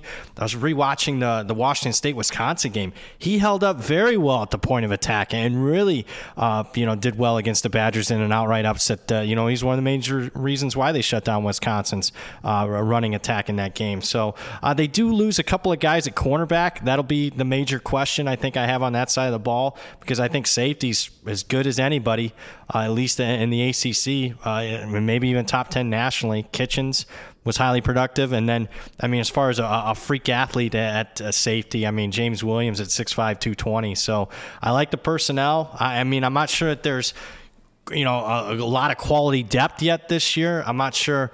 I'll use an old, saying, but they're a little light in the britches at some parts of the defense compared to the Georgias and the Alabamas of the world. But I think this can be at minimum an above average, if not a good defense nationally. Brad, Payne mentioned upgrading this team overall last year. Obviously, you had to make pretty substantial changes given the expectations coming into the 2022 season versus the product that they were fielding on a week-in, week-out basis.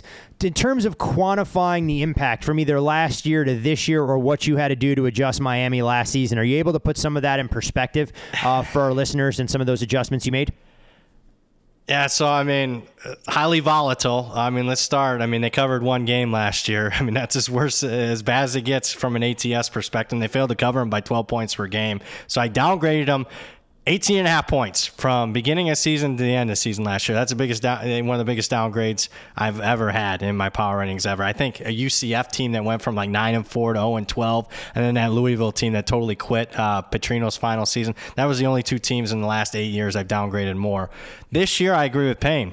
The biggest upgrade in my power ratings, at least at the Power 5 level, and I think even nationally, and now that I think of it, is this Miami team. I've upgraded them 11 points in my power ratings, meaning I would favor right now Miami, and I'm pretty conservative when it comes to upgrades and downgrades. I would favor Miami right now 11 points more than what they were at the end of last season. Pretty wild to think about what they're trying to build in Coral Gables, and obviously the proof will have to be in the pudding if they're going to put a competitive product out there. Payne mentioned the schedule early on, extremely favorable, and if they're able to spring an upset week 2 against Texas A&M, a great opportunity for them to be 4-0 headed into their bye week 5, before things will tighten up in the heart of conference play. From Miami to North Carolina, where Mac Brown feels like he just getting started, but realize it's his 15th season at the helm at UNC. You look at a win total here of 8.5, shaded to the under at some shops, obviously some other numbers out there as well. They find themselves third favorites behind the Florida States and Clemsons of the world. When you look at what Mac Brown has been able to do, he's done one thing and done one thing well, and that's actually recruiting the quarterback position. Drake May was offered an awful lot of money and lured by a number of other schools this past offseason, elected to come back to Chapel Hill, and he'll try and do something that no other North Carolina quarterback has done there since 1980, and that's win an ACC football title. This was a program, though, that limped to the finish last year, and it largely revolved around an inability to run the ball effectively.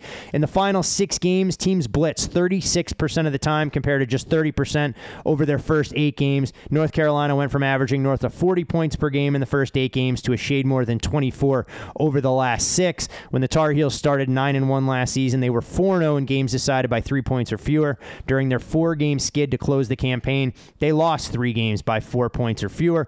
Questions, obviously, about the long-term plan for this program and their ability to recruit at the high school level. Brad, when you look at North Carolina, we know about their headliner in Drake May, going to play at the next level on Sundays. His odds to win the Heisman reflect what he's capable of doing, but are you as optimistic around his supporting cast both on the offensive and defensive side? It's a tough team to gauge this year. Payne and I were talking about this last night. Yeah, look, I have 100. I think it's well noted that I have 100-plus season win total positions. This is not one of them, mainly because I think it's highly variant. I think when you start diving into the talent, you're going to like what you see. But what I don't like is the coaching staff so much, and I worry. I mean, we saw a volatile season last year where they won a bunch of close games early, then all of a sudden didn't win those close games, and you all of a sudden went from a team that was, in the mixer in the top 10 to a team that lost their last 4 games. I love Drake May. It has nothing to do with him. I think he's, I can make a case that, Caleb Williams is awesome, but man, Drake May to me might be, if I was a GM, I'd have to look at it a little bit further. But if you told me Drake May, and you can make a case for me to take him over Caleb Williams, that's how much I like Drake May as far as a quarterback, even at the next level. And when you look at the wide receivers, of course, you lose a guy like Josh Downs. Green was really good, but I thought they did all right in the transfer portal. Tez Walker from Kent State's really good. McCullum from Georgia Tech. I like their tight end who comes back. The offensive line will be fine. They're at least experienced, and I like their new offensive line coach. The one that puzzles me is the defense. They were horrific last year. And I don't like Gene Chizik. I think he's over the hill when it comes to coaching. I'm not sure that, that's been the case probably for almost 15 years now. The expectation is they're going to blitz more. When you dive into their personnel and their talent, I mean, I like it on paper. I mean, the Desmond Evan kid's got hurt last year, but he's a specimen at 6'6", 275 on the defensive line.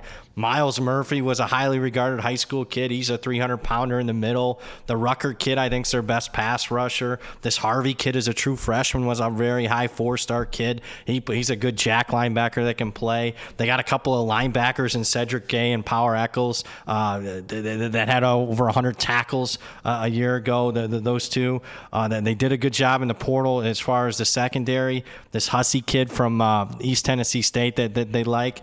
So there's nowhere to go but up defensively. I still think, even though the talent says this should be at minimum an average defense, I would still consider them to be, one of the weaker, not only defenses in the ACC, but probably even national. Yeah, I mean, this is a group look that ranked 128th in sacks, the 129th in tackles for loss out of 131 FBS teams last year. So not exactly a ringing endorsement for either Gene Chizik's coaching style or some of the talent that they have there. Payne, when you look at the coordinators here, we don't often talk enough about continuity, but clearly this offense is going to go through a little bit of an adjustment period as well. Phil Longo goes to Wisconsin to take over as OC under Luke Fickell's leadership. In Madison, in steps Chip Lindsey from UCF. Chizik we can feel one way or another about, but when you look at North Carolina, where do some of your biggest questions lie for the 2023 season?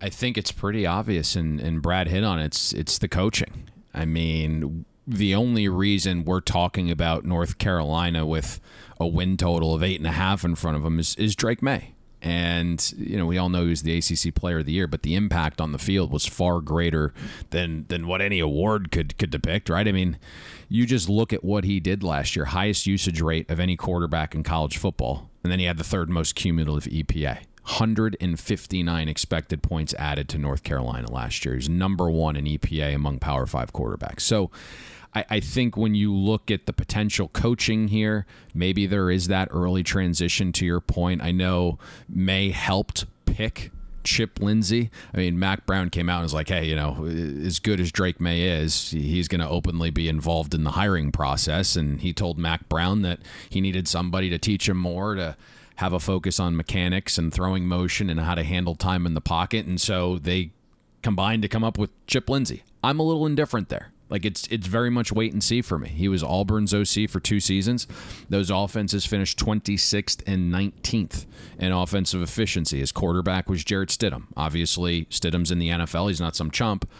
And then you look at Chip Lindsey kind of parlaying those 2 seasons at Auburn into a head coaching job at Troy, and maybe Brad can fill that in a little bit more. But from what I see on the surface, right, 15 and 19 in those 3 seasons, but offense was my focus. Year 1 at Troy for Chip Lindsey, 40th. Year 2, 70th. Year 3, 114th in offensive efficiency. So it only went in one direction offensively for Chip Lindsey while he was at Troy. And so I'm not really sure what to expect. He goes to UCF. They finished 55th in offensive efficiency last year. And, I get it, right? I'm cognizant he had a wide receiver playing quarterback and can't throw the forward pass, but I don't know what to make of it. My instinct is that I believe in Drake May so much that he probably could churn out a top 20 offense with, freaking Barney Fife at OC. I think that's kind of where we're at there, Offensive line is interesting, but, what's going on with Zach Rice in terms of coaching again, right, and development. Is he going to contribute this season? He's like the number 1 offensive line recruit, right? This is the whole point of this. The receiver group is replacing Josh Downs. Tez Walker, the Kent State transfer, supposedly is an elite deep threat and been crushing it in camp. Kobe Paysour was awesome to start the spring game to the point where okay, we see what you can do. Let's kind of tone this down a little bit. UNC likes getting their tight ends involved. Nesbitt is a freak. Andre Green Jr. was a high 4-star recruit from the 2022 class, chose UNC over the likes of Clemson, and Florida State had a bowl game touchdown over Oregon. They need him to emerge.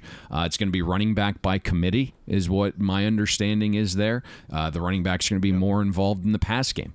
Defensively, just kind of going there quickly. I think Brad said everything perfectly. And for me, it's like, can you go from abysmal to bad? That's really like the simplicity of the defensive breakdown. We don't like Gene Chizik, but he's saying all of the buzzwords, right? Havoc. We need to create more havoc. And he's been charting it all spring, and he's got a leaderboard in the locker room, and guys are really buying in. I don't know. I mean, the defensive mindset last year was so astonishingly bad that he's probably past his prime, right? It's so short-sighted. When you have Drake May as your quarterback, you need to be uber aggressive defensively when you have an elite quarterback, right? Turn your opponent over, accumulate extra possessions, or you give up quick scores. So Drake May and the offensive guys aren't like picking splinters out of their ass watching 8-minute drives from the bench, right? Like getting out of rhythm. So the plan was terrible last year because it was basically bend but don't break. And then they bent and they broke. So I don't know what to expect. To Brad's point, right? There is talent here along the defensive line. There is some talent at linebacker. Brought in a ton of transfers.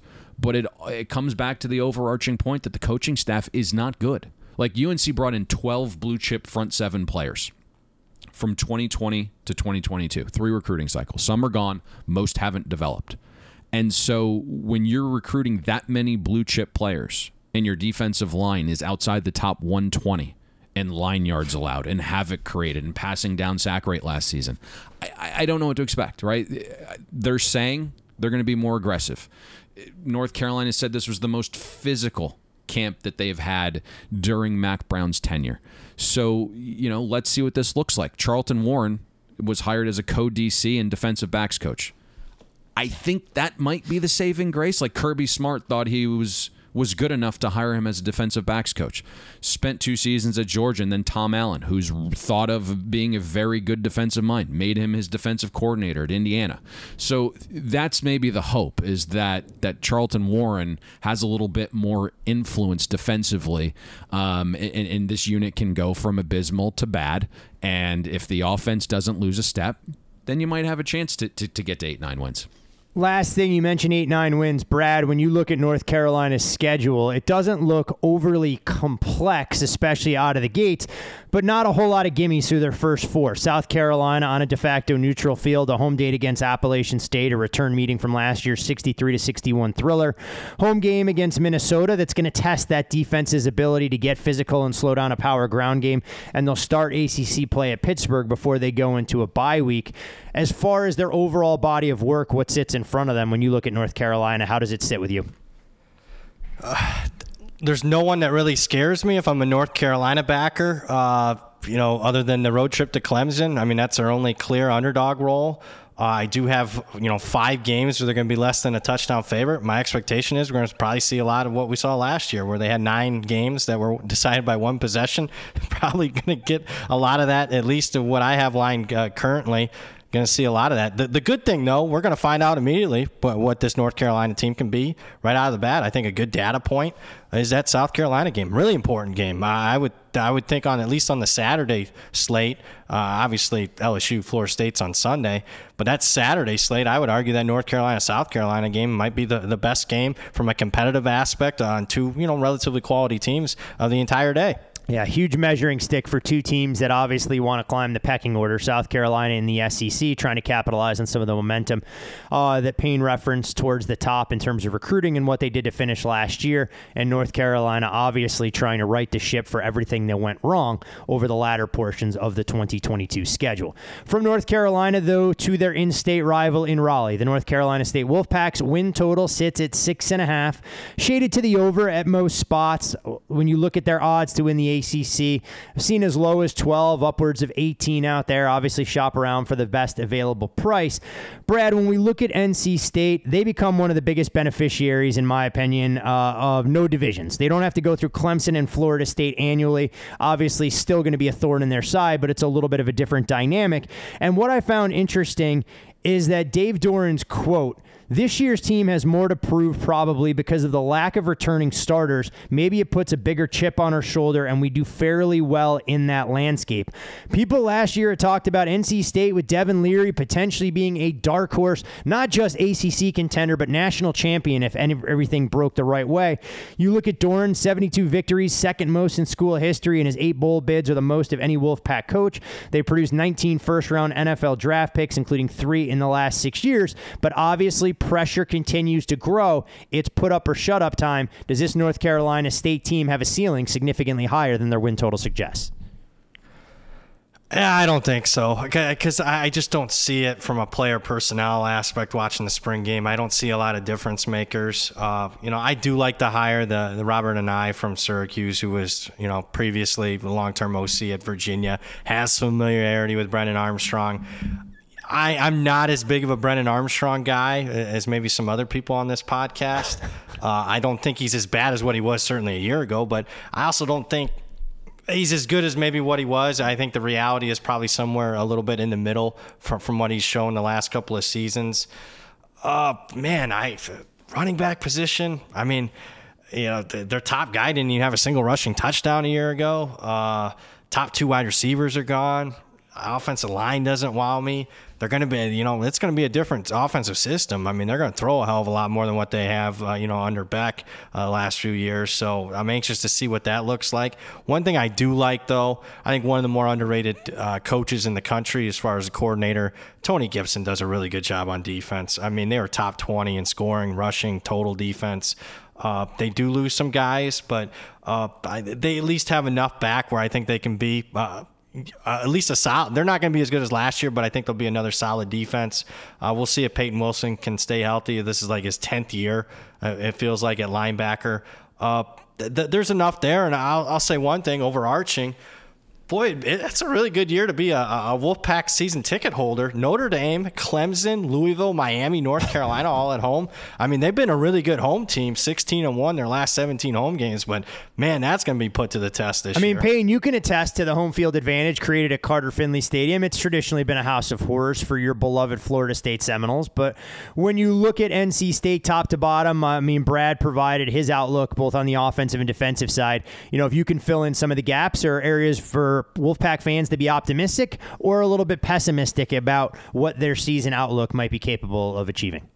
I mean, there's a reason this win total opened 7.5, and we're now down to 6.5. I think Brad is spot on that Robert Anae is a massive upgrade at offensive coordinator. Spent time at Virginia and Syracuse the last few seasons. I am a touch higher on Brennan Armstrong because he knows the system, and the last time we saw this combination together was 2021. And Virginia, of all teams, finished top 10 in schedule adjusted offensive efficiency. And Brennan Armstrong had that career year where he was like top 5 in total EPA from the quarterback position. And you could see that he had some moxie because he was great extending drives, especially on third down. He was second in EPA per pass on that critical down, only trailing the #1 pick in the 2023 NFL draft, a guy named Bryce Young.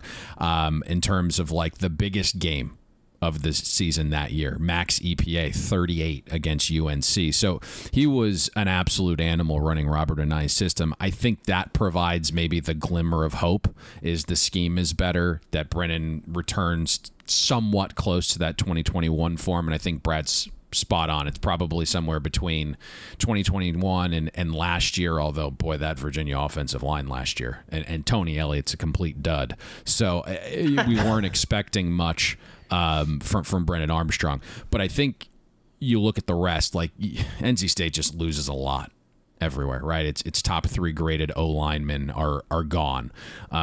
In season previews, right, you'll hear guys like Porter Rooks and Keon Lassane talked about, and yes, like they'll need to play well, but they've been at NC State contributing to like this lackluster receiver room for 4+ years each. They're replacement level players. You really need guys like a Julian Gray to emerge, who was like a 4-star receiver from the 2021 class, and you need Trent Penix to stay healthy. Maybe he can fill that hybrid receiver tight end role that Robert Anae seems to love. You have the 4-star early enrollee freshman, Juice Vereen, kind of that hybrid receiver tight end that everyone seems to be raving about over there. But I think that's the problem. And then aside from all of the personnel question marks on offense, you look at NC State. They face a very tough defensive schedule. We're projecting the Wolfpack to face 5 top 25 defenses. And aside from VMI, there is not a defense we're projecting outside the top 100. So there's not a lot of cupcakes there. Defensively, just quick. Tony Gibson is elite, right? I mean, there's a reason he's one of the ACC's highest paid defensive coordinators. And I think the job he did last year, when you think about getting no help from the offense once Devin Leary went down, what he was able to maintain defensively, right, being on the field and having more critical snaps down to down because there's more pressure on the unit, they were fantastic. Now this defense isn't returning 11 starters like last year. And I believe, they're outside the top 100 in the country in returning production. And I think the one key thing here is to think about the style of defense that Tony Gibson plays, right? It's a 3-3-5. They have an undersized D-line, so he stunts and blitzes incessantly. So players constantly are playing downhill. They're forced to fill the right role, and they have to be perfect in their responsibility. That's how a team plays, with a light box and small along the defensive line, and you can finish top 5 in power rushing success rate allowed and top 5 in rushing success rate allowed. But that requires you to know your assignment. And I just don't love the linebacker position this year for NC State. So I think you're going to see a pretty big step back there. And then, to Brad's point, the schedule's nice if you're a season ticket holder. And then all of a sudden you finish the season with 6 wins and you're like, was the environment great, all those teams coming to town great, or would I have preferred, a 9-win football team? And that's ultimately the trade-off. Well, it all depends on who you talk to. If you talk to Penn State fans in the Big Ten, they'd rather see Ohio State every year one way or another than get to 9 wins. But no doubt NC State will have their hands full. And you guys said a number of things about Tony Gibson and the value he adds to the defense. No greater illustration of that than when you look at NC State, who has 25 wins. When you look at how this team has performed after a 7-2 start last year, I mean, the offense kind of fell off a cliff, averaged just more than 14 points per game. And this is a program that over its last 21 games, when they score 21 points or more, they're 19-2. So that seems to be the magical threshold. As the defense upholds their end of the bargain, it's a question of what the offense brings on a week-in, week-out basis. There's one positive here. I will say this. Fire away. The travel. 2,100 total miles all season. That's it. Their longest trip is the opener to Connecticut. And so that's the one saving Where do you find that information? Do you have that on every every team? Hey, listen, you're not the only college football guy here. All right. I like that. That's a really good stat. We do some things here. We've somehow managed to be very successful for the last 2 decades doing this betting thing. Who knows, Brad? I bet you didn't realize you had Rand McNally of college football on this podcast to break down geographic distances for every program in the country. That 2,100 miles, Payne, significantly longer than Hawaii will travel for at least one road game to the mainland. So there you go, boys. That's your watershed moment for me to add a little bit of value here. I just want to provide context, right? Because, Brad and I both agree, under's the play. The difference was it was at 7.5, and now 6.5. There's not a ton of value. And so this is kind of, to help our listener here and kind of protect them, right? We absolutely love Louisville, right? It's at 7, not 8.2. It's a much different conversation. And same thing here with NC State. Well, Pittsburgh's win total sits at 6.5, shaded to the over at a majority of spots. I mean, this is a program led by Coach Narduzzi that's made headlines this offseason, essentially calling out Deion Sanders, which feels like the trendy thing to do, along with one of our very talented college football analysts right here on this very podcast. When you look at what Pitt has done, 20 victories and back-to-back top 25 finishes over the last 2 years. They rank second in the ACC behind Clemson during that same time span. The only team not named Florida State and Clemson to win the ACC title since 2010.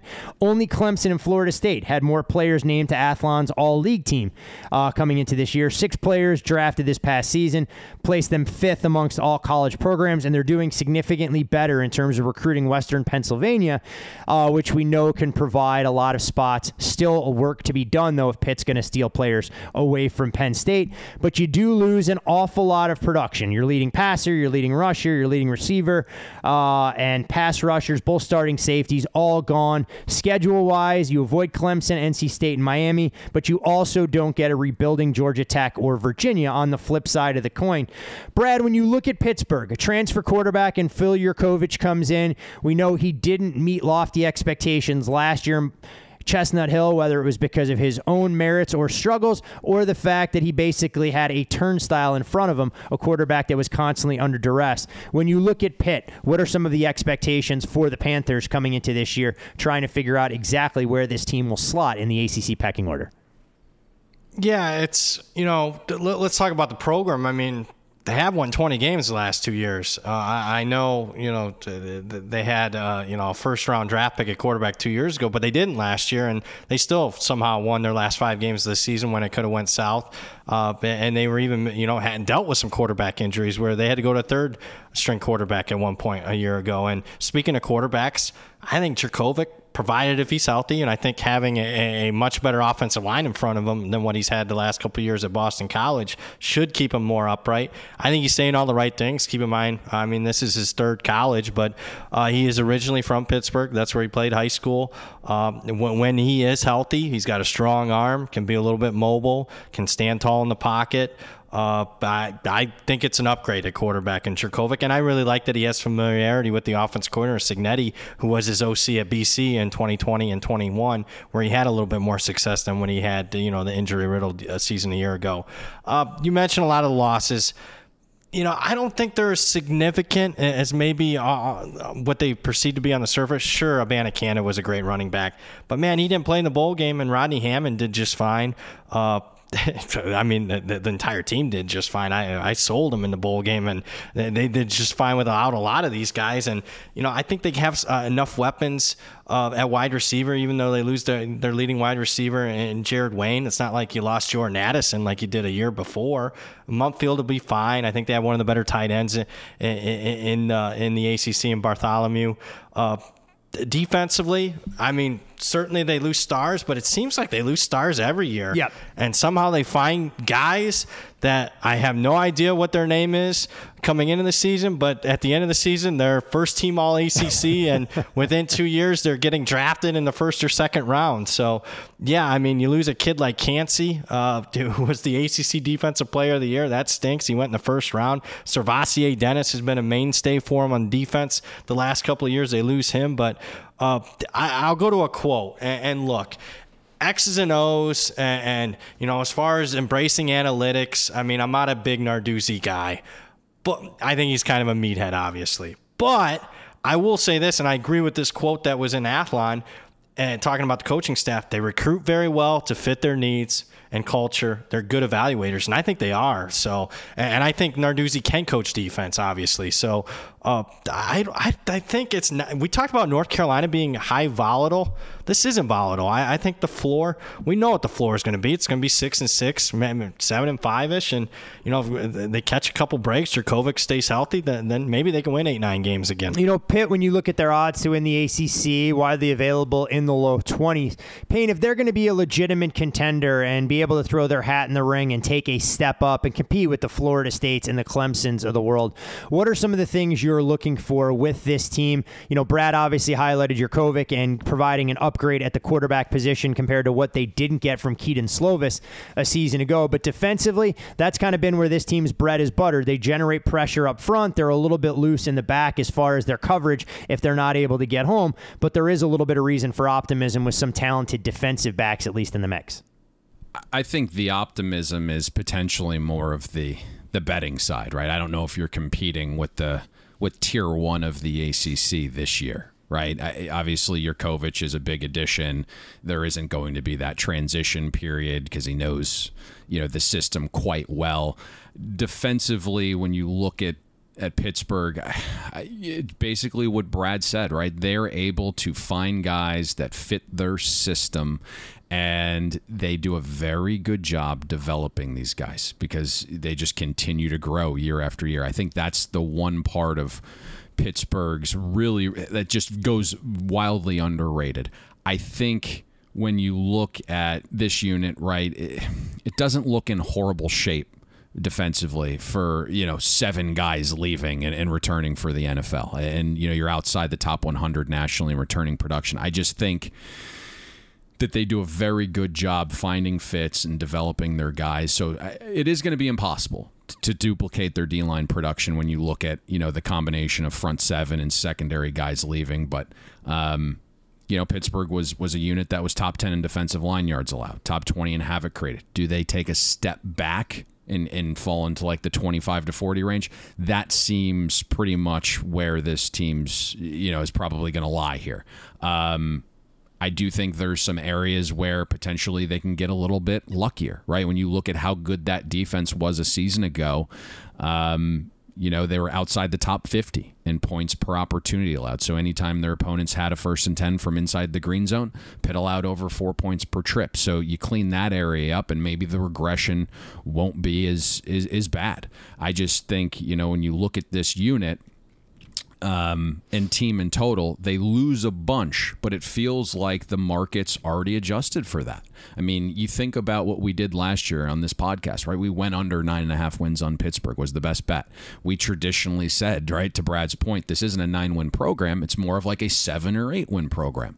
And, you know, they won 8 regular season games, but think about, you know, how they achieved it. It was like starting 4-4 by beating Western Michigan and Rhode Island and Va Tech, won 4 straight to end the season. But it was, you know, Syracuse with a 3rd-string quarterback and Tony Elliott's Virginia. That was a train wreck. And a Miami team that, you know, basically quit on Cristobal at that point. So I think, you know, the question here is, does the market didn't quit on that game? Remember, Miami took a ton of money. They did. That was ridiculous. I thought somebody knew something that I didn't. They did. And so, you know, the idea is like, hey, yes, like the schedule is a little bit tougher, but all of that seems factored in, right? Like odds makers adjusted this team 3 games downwards, like open 6.4. So it's like it's a full 3-win adjustment, and it just feels like it's potentially a little too much when we have like the pedigree that Narduzzi's shown at Pittsburgh. And I think, you know, Dion taking a shot at him was a little bit wasn't warranted, right? Let's just put it that way. I mean, we're not like huge Narduzzi guys, but in terms of like developing dudes, like probably better than what Dion's going to do. So that was weird to see, but I don't think it's as bleak for Pittsburgh as people actually think relative to market. I mean, look, if things are going to shape up well for Pittsburgh, we're going to know pretty quickly. Home date against Cincinnati, week 2. They'll travel for the backyard brawl to Morgantown against the rebuilding West Virginia side. A home date against North Carolina, and then a trip to Blacksburg, which I think could be a trickier game on the surface, although Virginia Tech nowhere close to the program it's been as Brent Pry continues to try and rebuild them into something a little bit more formidable. So if Pitt's able to get through that stretch at 4-1, very possible possible that Pitt's able to exceed odds makers' expectations. One final team, gentlemen, on the docket, and it's the Wake Forest Demon Deacons. Obviously, this group is going to look significantly different without perennial starting quarterback Sam Hartman under center. You see their win total 6.5. You have to lay a heavy price to go under, and they are prohibitive long shots to have any relevance in the conference race with a price right around 50-1. But Dave Clawson, in his 10th season, has given Wake Forest a different level of stability. I mean, he's taken them to a bowl game in each of the last 7 years, the longest streak in program history. Third time in 4 years they reached the 8-win threshold, albeit last year they started 6-1, finished 2-4, and imagine the latter results are the ones that could carry over and much more indicative of what this program is. And I found it interesting, Brad, when you do some reading on Clawson in the spring game, says he got a lot of reps, more live work than we did a year ago, and I think our football team needed it. I'm not sure that's always a ringing endorsement for the current state of affairs, but it's an offense under Warren Ruggiero's leadership that was top 3 in the ACC in points per game, yards per game, total plays, and passing touchdowns. They did give the ball away at a far too high a rate down the stretch, 18 times in the 2022 season. 14 of those giveaways came after week 7. I feel like 13 of those 14 came in the game against Louisville, but you're replacing Hartman, you're replacing A.T. Perry and Christian Turner. A lot of right reason for optimism in the receiving core, the offensive line question marks, but maybe I'm a little bit more sentimental on Wake Forest, knowing some of the challenges this program has to deal with one of the smallest undergrad situations amongst all Power 5 opponents, the academic standards that are there. But I don't want to go out on a limb and say, does it feel like at least Dave Clawson has given this group a floor and it's not going to be a full reclamation project for this team, replacing so much offensive productivity that's been lost? Yeah, I think you hit the nail on the head there. I mean, one of the more intriguing quotes that I was reading in the previews and simple Google searches and diving in the newspapers was, I think it was the Athlon scouting report where one of the opposing anonymous coaches said, this is not a program where the bottom falls out anymore. And maybe on the surface, if you're not deep diving into this program, you think, oh, they lose Sam Hartman, the all-time leader in ACC history as far as passing touchdowns. They lose a stud at wide receiver in A.T. Perry. This downgrade Wake Forest significantly. I'm not sure that's the case. It's not that I don't think Griffiths is not a downgrade. I think he is a downgrade from Hartman, but I mean, Clawson, who I really trust, who obviously it's well noted, he's one of the more underrated coaches in the country, doesn't get enough credit for what he's done. Griffiths completed between 75 and 80% of his passes when they charted it all spring long. Not talking spring game, I'm talking the entire spring practice. That's the best they've ever had, according to Clawson. Speaking of Clawson, he thinks the wide receiver crew, even without A.T. Perry, might be the best in the ACC. I'm not sure it's the best, but they got plenty of capable dudes besides A.T. Perry. I mean, Banks, Green, Marin at slot, they'll be just fine. If there is a worry for me, it's the offensive line, especially with that style of offense, that slow mesh. I thought Sam Hartman, for not being a guy that's 6'4", 6'5", really saw the in a dirty pocket. He did quite well as far as managing a dirty pocket. And I'm not sure at 5'11", Mitch Griffiths, they'll probably have there'll be a learning curve there, at least against some of the better teams. Yeah, I'm not sure the litmus test and the glimpse that we got of Griffiths last year against VMI when Sam Hartman was recovering from a medical procedure gave us any indication of what it's going to look like for the quarterback when he steps up in class and is taking on ACC opponents. Now, granted, he's got a relatively soft landing spot the first 4 weeks of the season, home against Elon, Vanderbilt, on the road at Old Dominion, and home against Georgia Tech. So if they're able to build some momentum, maybe Wake Forest is able to get things going. But for all the optimism we've had about Wake over the years and what they can do offensively, defensively, the bottom fell out despite what we lauded as one of the better hires as defensive coordinator in Brad Lambert. And it's largely because they just don't have dudes. They finished last season 9th in takeaways amongst the ACC, 11th in points per game, 12th in opponents' yards per play, 13th in opponents' yards per game. I mean, clearly, Payne, there's not a reason to be excited about what Wake brings down to down defensively. There are a couple of difference makers, but to use your line, if they're just slightly below average, that feels like a win for the Demon Deacon stop unit. Listen, I don't think we're going in depth here. I just think when you look at Wake Forest the sum is greater than the parts, and that's because of what we think Dave Clawson is. He's really built this program up, built the foundation. They're starting to invest some money in their football facilities. The recruiting stuff is very difficult, admitting certain kids in, but I don't think there's going to be a large drop-off here. And there's some guys over there that I speak with, and I love Sam Hartman. I get the vibe internally that they don't believe the drop-off is going to be that large, and Brad riddled off the spring stats there for Griffiths, and it's really interesting. The wide receiver room, to me, is loaded. And when you just look at the schedule, right, like we're talking about Wake Forest relative to the win total of 6. It's Elon, it's Vanderbilt, it's ODU, it's Georgia Tech to start. And sure, we think like Vanderbilt's going to be a touch up and Georgia Tech's going to be a touch up this year, but probably not the same spot and program's stature as where Wake Forest is with like Clawson right now. Virginia Tech isn't overly daunting. We think Pitt will be a touchdown, right? We don't think Duke's going to perform as well. NC State's a touchdown, Syracuse a touchdown, right? So the schedule isn't as terrible as it might look on the surface. So I think Wake Forest probably is not going to be competing for an ACC title this year like they have in recent years, but I don't think the bottom falls out here. Very fair assessment for a program that obviously has their sights set on Omaha and winning a college baseball national championship right now before they'll turn their attentions to the college football field and just looking to get to be bowl eligible for the 2023 campaign. You can follow Brad on Twitter at BradPower7. You can follow Payne there as well at Payne Insider. I'm Todd Furman. Follow me on social media. And again, most importantly, follow the podcast at Bet the Board Pod. And gentlemen, getting everybody back in the mix is probably taking a little bit longer than we anticipated, but covered a tremendous amount of ground, breaking down most of the marquee programs in the ACC that'll be relevant, fighting for a conference title and obviously vying for national acknowledgement as well. But this is the portion of the program where we try and identify a win total that still may be actionable for a lot of our loyal listeners. And I'll leave it open to either of you gentlemen to take it by the reins and share where we're going as far as the ACC is concerned. Brad, I feel like we could have went for like 4 hours here. Do the honor. Don't you feel like we could have went for like 4 hours here, breaking these games down?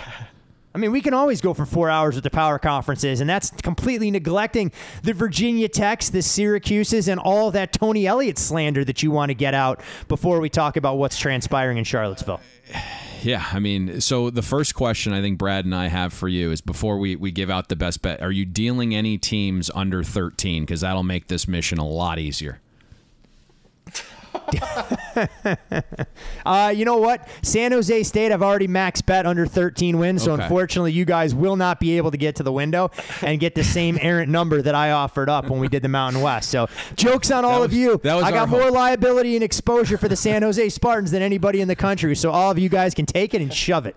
So that was going to be our best bet, but we're going to gravitate a little bit differently. It's a team that we broke down here. Brad, we're going to go with Pittsburgh. This is a team I think we both like relative to where the market is. Hasn't moved too much. I'll let you do the honors. You can give it out. So, yeah, I'm over 6.5 is what I bet. I made it 7. So, I mean, half win doesn't sound like much, but, I mean, in my rankings and ratings, and a little different than Payne's, but I value a half win to be about 70 cents. I think that's close. Payne will correct me. But I think the reason we like it is I think there's an upgraded quarterback with Jurkovec.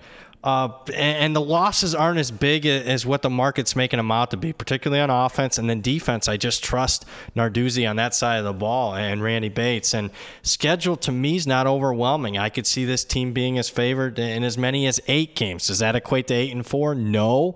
But I don't see a lot of surefire losses on the schedule, to say the least. And man, when you're good, can be good at the line of scrimmage and do the little things well, that can win you a lot of football games in today's day and age. So I think it's a low floor team where I think a disaster is 6-6 for this type of team. And man, if they just can keep their quarterback healthy and upright, I think 7-5 is very doable. Yeah, I completely agree there. I think the one thing when you look at Jurkovec, right, just super familiar, right? He gets to go home for his final year. It's like just plug and play in this system that he's very familiar with.